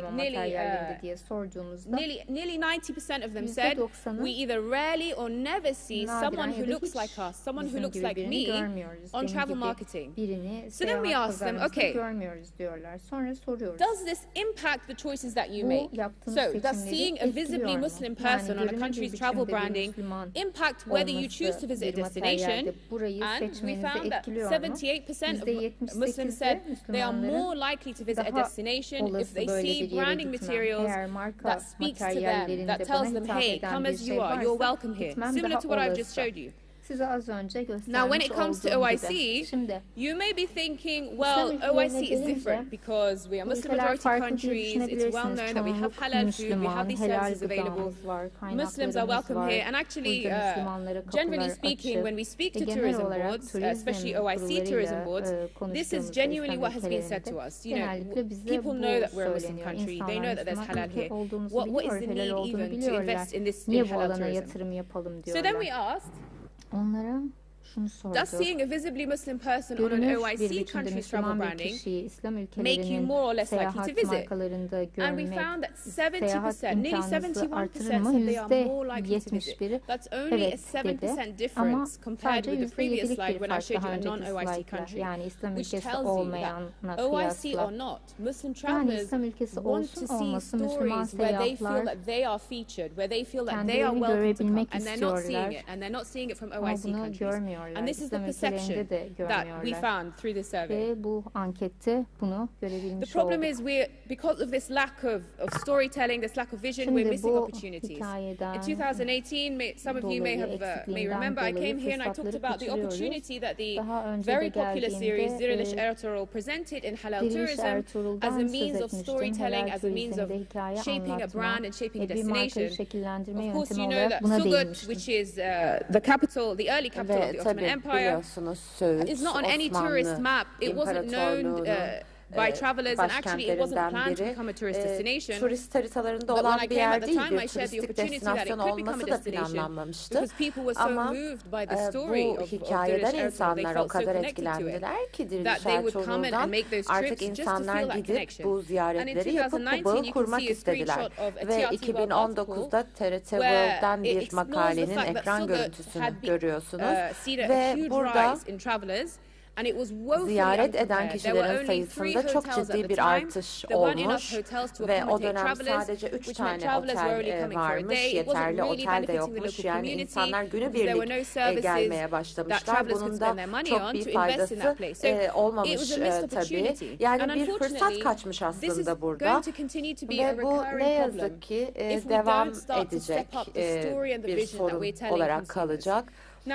I'm sure most of you will agree that we have the benefit in OIC over countries that are rich in heritage. We have an amazing range of gastronomy, we have an amazing range of history, of culture, of stories that are waiting to be shared, whether it's from Senegal, whether it's from Tatarstan, whether you're looking at here in Turkey, all over. We have so many opportunities to tell stories to Muslim travelers, to inspire them to come and to visit, and to tell them not only can you come and visit, but you can come and you can make an impact. Yani bakın sadece gelip ziyaret etmek değil, aynı zamanda gelip burada bir etki yaratabilirsiniz diyebiliriz.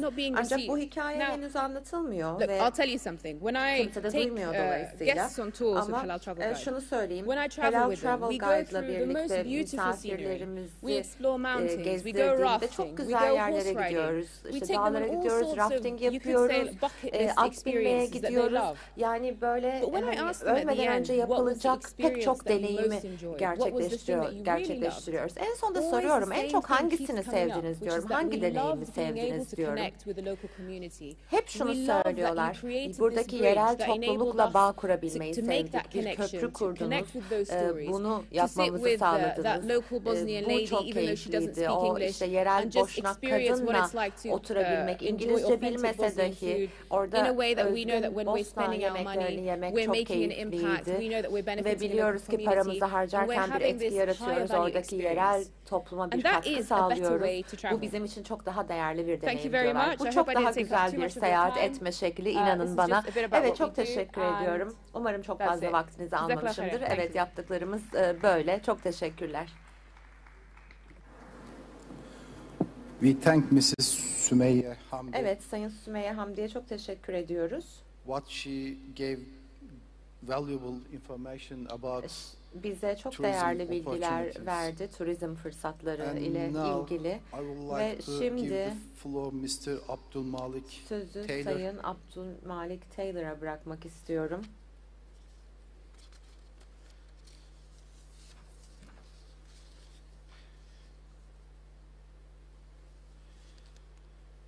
Mr. Malik, since converting to Islam, he has always had a fascination with researching Muslim history of Britain. He started educational workshops about different histories of Muslims in Britain, coupled with walking tours. To further his skills, he became Britain's first professionally qualified Muslim tour guide. He went on to create not only a daytime sightseeing bus tour, but also a nighttime sightseeing bus tour experience. His expertise on the Muslim history of Britain led him to establish a sightseeing cruise on the River Thames in central London and in the Royal Road of Windsor, attracting 250 tourists at a time. He simultaneously established halal food cruises on the River Thames and themed events such as the highly popular 8 cruise. He built a company into having more than 30 experiences. 30'dan fazla deneyim sunan bir şirketi kurdu. Sayın Abdülmalik, söz sizin.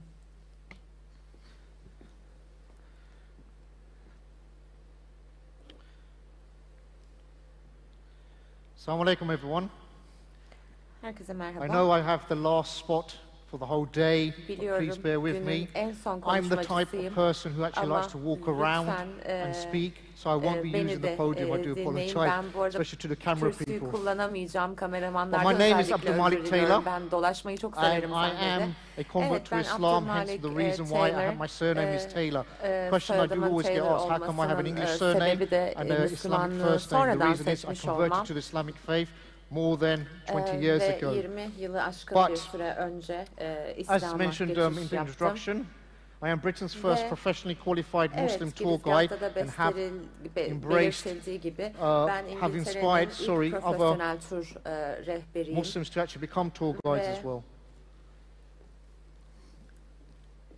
Which one? Oh, this one. Okay. Now, Britain is a destination for Muslims from around the world. Mostly people go there for perhaps some cultural experiences, some artistic experience from the Muslim countries. Sometimes people like to look at heritage places, but they look at mainstream, what we call mainstream heritage sites, for example, like Stonehenge, Bath, etc. But people don't realize what we actually have in Britain is actually something more. But just to give you an overview about the Muslims who are coming to Britain as well as UK in proportion to the rest of the countries. Now, many people have heard of present rating, and in their latest report, they actually define which countries around the world are the Muslim-friendliest ones, and they judge it by number of prayer places, as well as Muslim friendliness, halal food as well, and air connectivity as well. And what you find here is, this is a list basically for the non-OIC top countries, and as you can see, UK is joint second with Taiwan at 57%. It's more than 50%, but if you look at it in reality, what we are seeing here is that UK, believe it or not, is perhaps the most Muslim-friendly country in the West. It beats France, it beats Germany as well. So that's some food for thought, as we say. This is the current spend we have in terms of the Muslims who are actually visiting Britain, as well as the numbers. They're not huge, but it's increasing, as you can see. So for 2014, we started off around 1.34 million, and then the last data we have at the moment pre-COVID is just over 2 million, and that brought in 3.5 billion pounds for the UK economy as well. And to be honest, this is only based upon specific number of countries, 12 Muslim majority countries. It doesn't mention all the Muslim countries, so in reality, the actual figures would actually be a lot more higher. Now, I'm the founder of Halal Tourism Britain, and we are actually members of the UK Inbound Travel Association, and that gives us a bit of weight in terms of actually we sit in government meetings as well, advising government ministers, government travel ministers with regards to how to attract even the Muslim market as well. We also work with some shopping destinations in terms of advising them how to make their locations attractive. For example, the prayer room is the most obvious one. We have also spoken about branding, of having visible Muslim people in branding as well. We've also, myself, I actually sit on a Blue Pack committee as well, but we'll come to that afterwards. But in terms of how big the Muslim community is, if you look at the prayer spaces, one of the criteria for present rating to actually judging the Muslim friendliness of a destination. One of the reasons we score highly is because to do the prayer places, and it's because of the local Muslim community. Now, a lot of people might think we're 20% of the UK population. That's not the case. And we're only about 6.3%, which is roughly around about 4.13 million people, Muslim people in the whole of Britain. And if you look at how many prayer spaces we have, this figure was actually from October 2021. We have over 2,000 Muslim prayer places around UK, and this could be at football stadiums as well. If there's any football supporters out there, people like to support sometimes Liverpool, Manchester, we have prayer places there as well. So there's no excuse if you're going to a football match not to do your prayers, as they say. We also have in museums and galleries prayer places as well, in shopping destinations, as I made mention as well. Even on the motorway, at service stations, you can find prayer rooms there now as well. And that's what different people have actually realised, that if you have what we call multi-faith prayer places or contemplation rooms, you know, Muslims are going to go there at shopping places. They're not going to leave at Dhuhr time to rush off to the local mosque to do their prayers. They're going to be staying on site to do their prayers, and they're going to visit the restaurants as well, and therefore you're going to generate a lot more money. But even at restaurants now, we've seen an emergence of prayer rooms has been established in restaurants as well. And from what we worked out, there's over 100 restaurants in UK where you can find prayer rooms as well. But talking about food as well, ve yemekten de bahsedecek olursak, we have over 4,000 halal restaurants in UK. We also have some national chains which people are more familiar with, like KFC, Nando's, Subway. Some of those are halal as well, and which Muslims do actually love to visit. Not only domestic Muslims, but people come from abroad. Sometimes people want to, you know, taste the local cuisine as well, and that's sort of the local KFC. How does it taste compared to like in other locations where they've had a taste of the KFC as well? You also find that we have a huge variety, a diverse variety in terms of the different cuisines as well. You're not short of actually coming to the UK and finding a limit in terms of the different types of cuisines that are available. But speaking about food, did you know in UK we also have the world's biggest halal food festival as well? And this is an annual event, and you have about 20,000 people come to the event, of which 30% of that are international tourists as well. And this is done by the company called Algebra Consulting, and they also have what we call the Muslim shopping experience, and that happens now. It's going to be re-establish that Excel in March, so it's going to be a pre-Ramadan experience as well. We can actually come to London and have a shopping experience as well. I know there's some Turkish firms already booked up as well. Bazı Türk firmaları da şimdiden kaydoldu bu etkinliğe. Let's look at the tourism within UK. As mentioned in the introduction, girizgahta bahsedildiği üzere we also have established cruises on the River Thames as well that cater for Muslim travellers, where you can have halal food experiences as well. Muslims love their food, let's be honest. You know, what I found is that when you meet other brothers and sisters, when you, after a long time, one thing they do actually suggest is like, you know, first and foremost, what restaurants shall we go? And in Europe, river experiences are increasing, especially when you have two experiences in one. So what we established was food experiences on the famous River Thames river in London. And this is one scene we have here where we had over 250 people for Eid. We did, and despite the famous Tower Bridge as well. So that was an afternoon afternoon tea experience as well. Then what we realized when we was doing the walking tours around London, we realised that, you know, there's plenty of sightseeing tour buses going around. So wouldn't it be nice if we could actually establish a Muslim history one as well? We get to look at the different history of the Muslims that can go back. You'd be surprised, more than 1,000 years in Britain.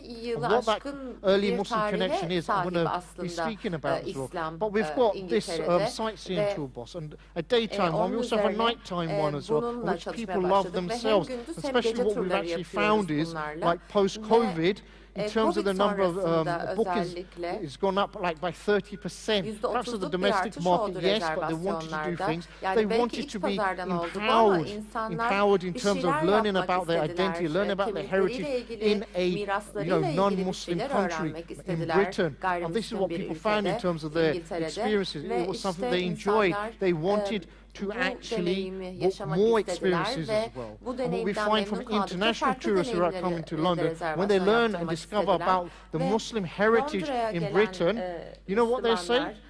This is the most enjoyable part of the whole experience. Stonehenge, Bath, etc., the more common tourist destinations which gets perhaps promoted by Visit Britain, the National Tourist Office, the government office. They say, you know, we hear about that, we've done that, but we actually like the Muslim sites we do. And some of them we're going to touch upon as well. This, believe it or not, is the earliest Muslim connection to do with Britain. How many of you know about this? One person, 2 people. This is a coin that used to belong to an English king who lived during the time of 773. That's when the coin was minted.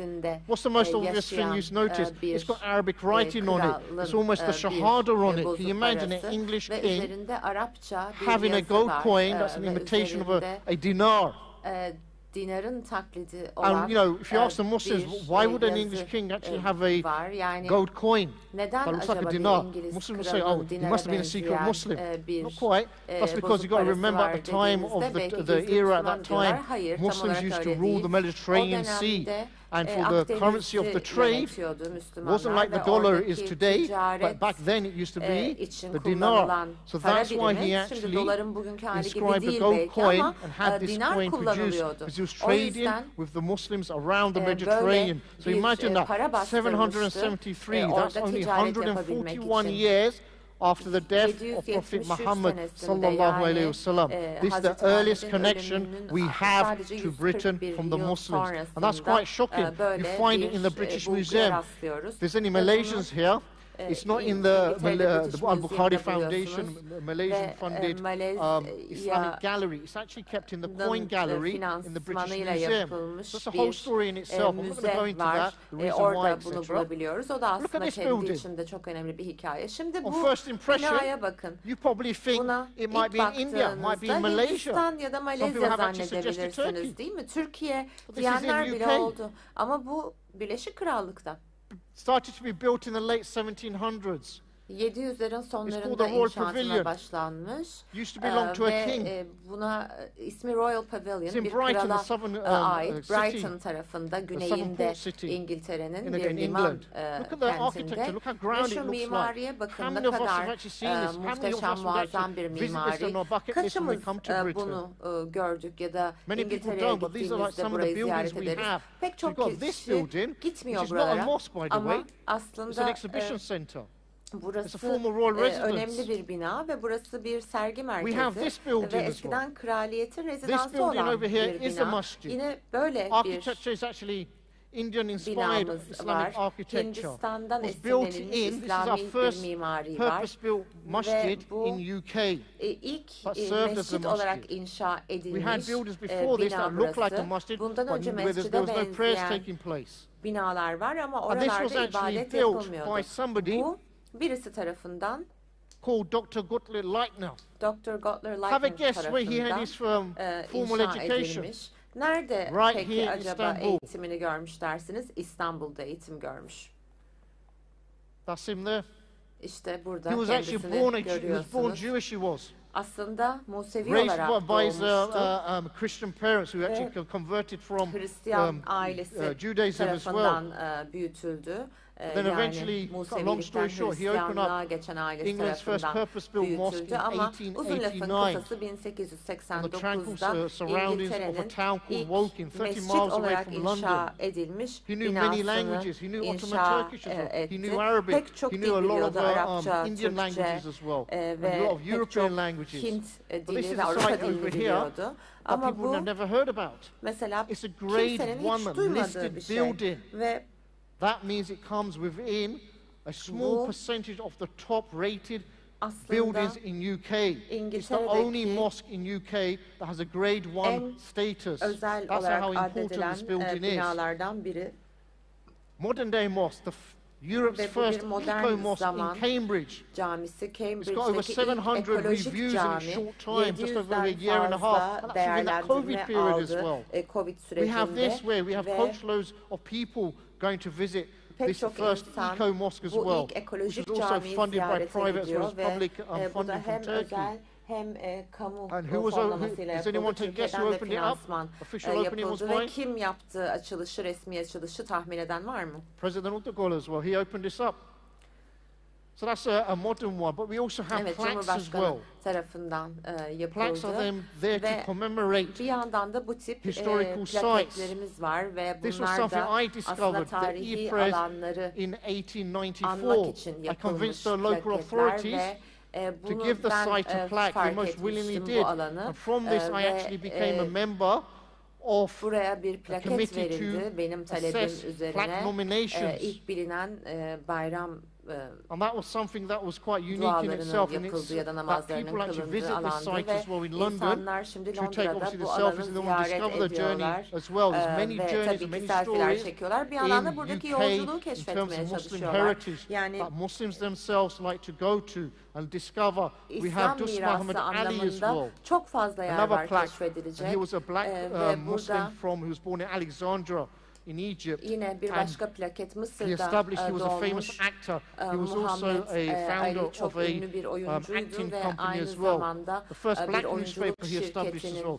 He also set up the Anglo-Ottoman Society during World War I, when the Ottoman soldiers were going to war. Obviously, those who didn't make it, they had widows, they had orphans, and he set up a society to actually help them in terms of financial provide finance too. Also, Malcolm X came to Britain as well. But you know, here's another one, top tourist site. Many people have heard of Trafalgar Square. Another major tourist site. You don't have to be Muslim to go here. Non-Muslims go here as well. Take some selfies, take the pictures, etc. You know what? With regards to this, Trafalgar Square, the world famous Trafalgar Square in central London, Londra'nın merkezinde yer alan. It's Arabic in origin, the name. Aslında Arapçadan geliyor. Trafalgar. Kelime. Trafalgar Square was named after the Battle of Trafalgar in 1805, which was a coastal battle off the coast of Spain. Aldı 1805 senesinde. That's the first connection. Another connection we have bu da is bağlantılardan biri. We have an Ottoman crescent bir Osmanlı hilali var Trafalgar Meydanı'nda. 200 yılı aşkın bir süredir burada bu. Ve Müslümanların haberi yok bundan. Yani Türkiye'den de gelseniz bilmiyorsunuz. And the story behind this is that you can find it on Nelson's column himself. You have a look on his chest, he's wearing the medal. This was the order of the Crescent given by Sultan Selim III, and he thanked him for his services in defeating the French who were occupying Egypt. And Egypt at that time, so 1798, was under the Ottomans as well. So Trafalgar, you know, Britain's most famous square has Turkish connections as well, Ottoman connections, and that in itself. And the reason why I'm telling you about all these hidden Islamic gems is that what you find is that all these stories kind of inspire Muslims to embrace their identity, embrace their historical background of wherever they're going to, especially in Britain. And if they find out about more historical sites related to their Muslim history, they wish to visit them. They will extend their stay. And what they find is that the stories about the Muslim history actually inspires them to inquire more about Muslim history as well. There are other people who set up Muslim-friendly experiences as well. We have Muslim family adventures. It's a homeschooling family that started in 2014. And they do outdoor activities as well. Bir aile tarafından başlatıldı. Outdoor aktiviteleri yapıyorlar açık alanda. Ve burada gördüğünüz gibi kapalı bir hanımefendi de var. Pek çok faaliyet yapıyorlar. İşte kaya tırmanışları yapıyorlar. In terms of rock climbing, abseiling. So the whole, if you like, the whole, if there's perhaps sisters who are wondering, can they do like some sort of physical activities in Britain? Yes, it can be done. And there's no restriction placed upon it in general. We also have, believe it or not, this sister. Ve bu kız kardeşimiz de var. In COVID times. Covid döneminde kendisi böyle bir topluluk kurdu ve kendisi çok da tanınan bir insan haline geldi. She was wearing a face veil. Ve aslında gördüğünüz gibi burada maske takmıyor, peçe takıyor. Shortly she's going to qualify as the first female, so first non-white female in Britain as a mountain leader. And she goes hiking, she does, on different mountains in Britain. Well, that's something that she does in Britain. And she would lead groups of around about 30, but at different times, holiday times over the weekend. But as you can see from the picture that I've actually provided you, we do have a lot of halal-friendly experiences as well, where they're activity-based as well. Aktivite var Britanya'da. That's a group picture of them as well. Bu da onların bir grup fotoğrafı. Caving as well. Mağaralara ve şelalelere doğru gitmişler arka planda gördüğünüz gibi. But that is an overview of evet, what bu genel bir bakıştı Britanya'da olanlarla ilgili olarak ve özetleyecek olursak bence aslında İslam İşbirliği Teşkilatı ülkesi olmayan diğer ülkeler de aslında helal turizm üzerine çalışabilirler. Oradaki ülkelerindeki mirasları keşfedip sonra da buna uygun pazarlamalar yapabilirler, faaliyetler geliştirebilirler. Ve işte bazen bu şekilde insanların haberleri olmuş oluyor. İslam İşbirliği Teşkilatı ülkesi olmayan ülkelerde neler olduğuyla ilgili.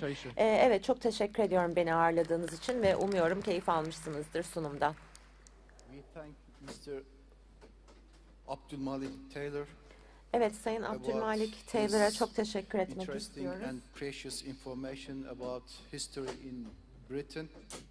Gerçekten Britanya'nın tarihiyle ilgili çok ilgi çekici bilgiler verdi bize. Ve çok büyük bir alkış rica ediyorum konuşmacılarımıza.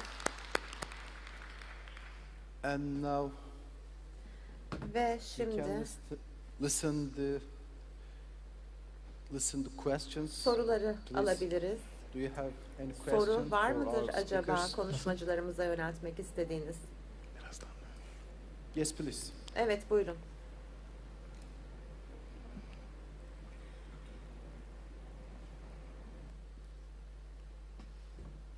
Assalamu alaikum.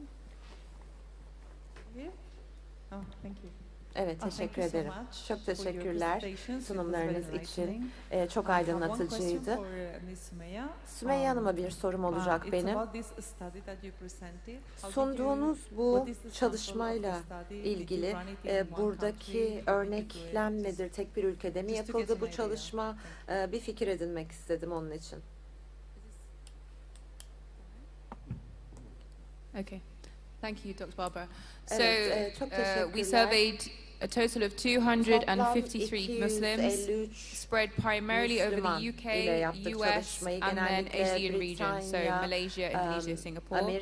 The vast majority is Muslims in non-OIC, so we're looking at UK, US, and then a proportion in Europe, and then the next largest proportion was in the ASEAN region. I should say that the reason why I make this distinction is because we know that there are different consumer interests, and halal tourism is in different stages when you're looking at UK, US, and then you're looking at kind of Singapore, Indonesia, Malaysia. So I hope that answers your question. Turizmin seviyeleri farklılık gösteriyor. O yüzden böyle bir seçim yaptık. Umarım cevap olmuştur. Başka soru var mı acaba? Buyurun lütfen. Jazakumullah. Regarding the UK Islamic history, Birleşik Krallık'taki İslami tarihle ilgili olarak acaba tek bir kitap, bir yayın ya da bir web sitesi üzerinde bu bilgileri topladınız mı? Hani ziyaret edip bakma şansımız olabilir mi? No, not at the moment. I can reveal I am writing a book, but I'm writing a children's book. And the reason why I'm writing a children's book is I want it to be accessible by a younger generation. In Britain, what we find is my fellow academics basically, they're writing to an academic audience, and I believe that this whole topic needs to be disseminated to the lay people, and that's something I plan to do, to actually target schools and libraries. So that's a publication that I have in writing, as I say. So that's something to look forward to. Onu bekleyebiliriz belki. Any question? Evet, başka soru var mı acaba? Thank you. Teşekkürler. I would like to end this session if there is evet, bu oturumu sonlandırmak istiyorum. Başka soru yoksa konuşmacılarımıza çok teşekkürler. So, thanks to all our speakers for their valuable, informative and beneficial speeches. As a reminder, this session was about the future of halal tourism in light of new normals. Now we are going to give a World Halal Summit plaque to our speakers as sign of their contribution to the summit.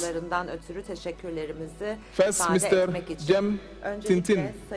Mr. Zafer Soylu, please. Sayın Zafer Soylu, buyurun lütfen. Yes.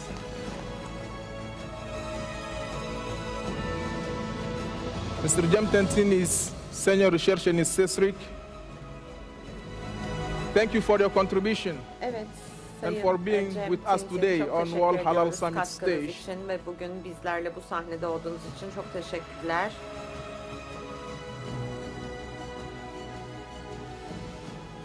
Thank you. Mrs. Sumaya Hamdi. Sayın Sümeyye Thank you for your contribution on for being with us today on World Halal Summit stage. And for your valuable sahnesinde bizimle olduğunuz için çok teşekkür ediyoruz. Değerli sunumunuz için de çok teşekkürler. Yes, thank you. Finally, Mr. Abdulmalik Taylor, the CEO of Halal Tourism Britain. Thank you for being with us today on World Halal Summit stage. Dünya Helal Zirvesi sahnesinde. Thank you. So, can wait for the... Yes, now it's a family photo with the moderator. So, çekeceğiz take the place for the photo. Moderatörümüzle de birlikte.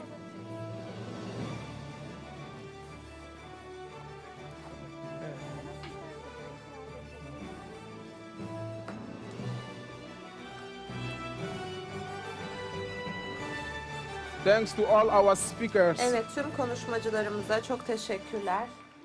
Konuşmacılarımıza çok teşekkür ediyoruz. Yes. Kapatıyorum.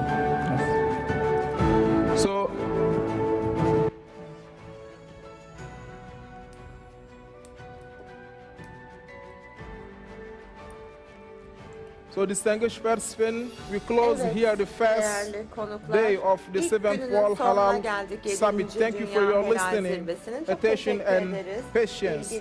And see you again tomorrow at 9 o'clock here in Istanbul Congress Center. Thank you. Değerli katılımcılar, 7. Helal Zirvesi'nin ilk gününü burada kapatıyoruz. Yarın saat 9'da yine burada, bu salonda, İstanbul Kongre Merkezi'nde sizleri bekliyoruz. Bu zamana kadar kalın sağlıcakla.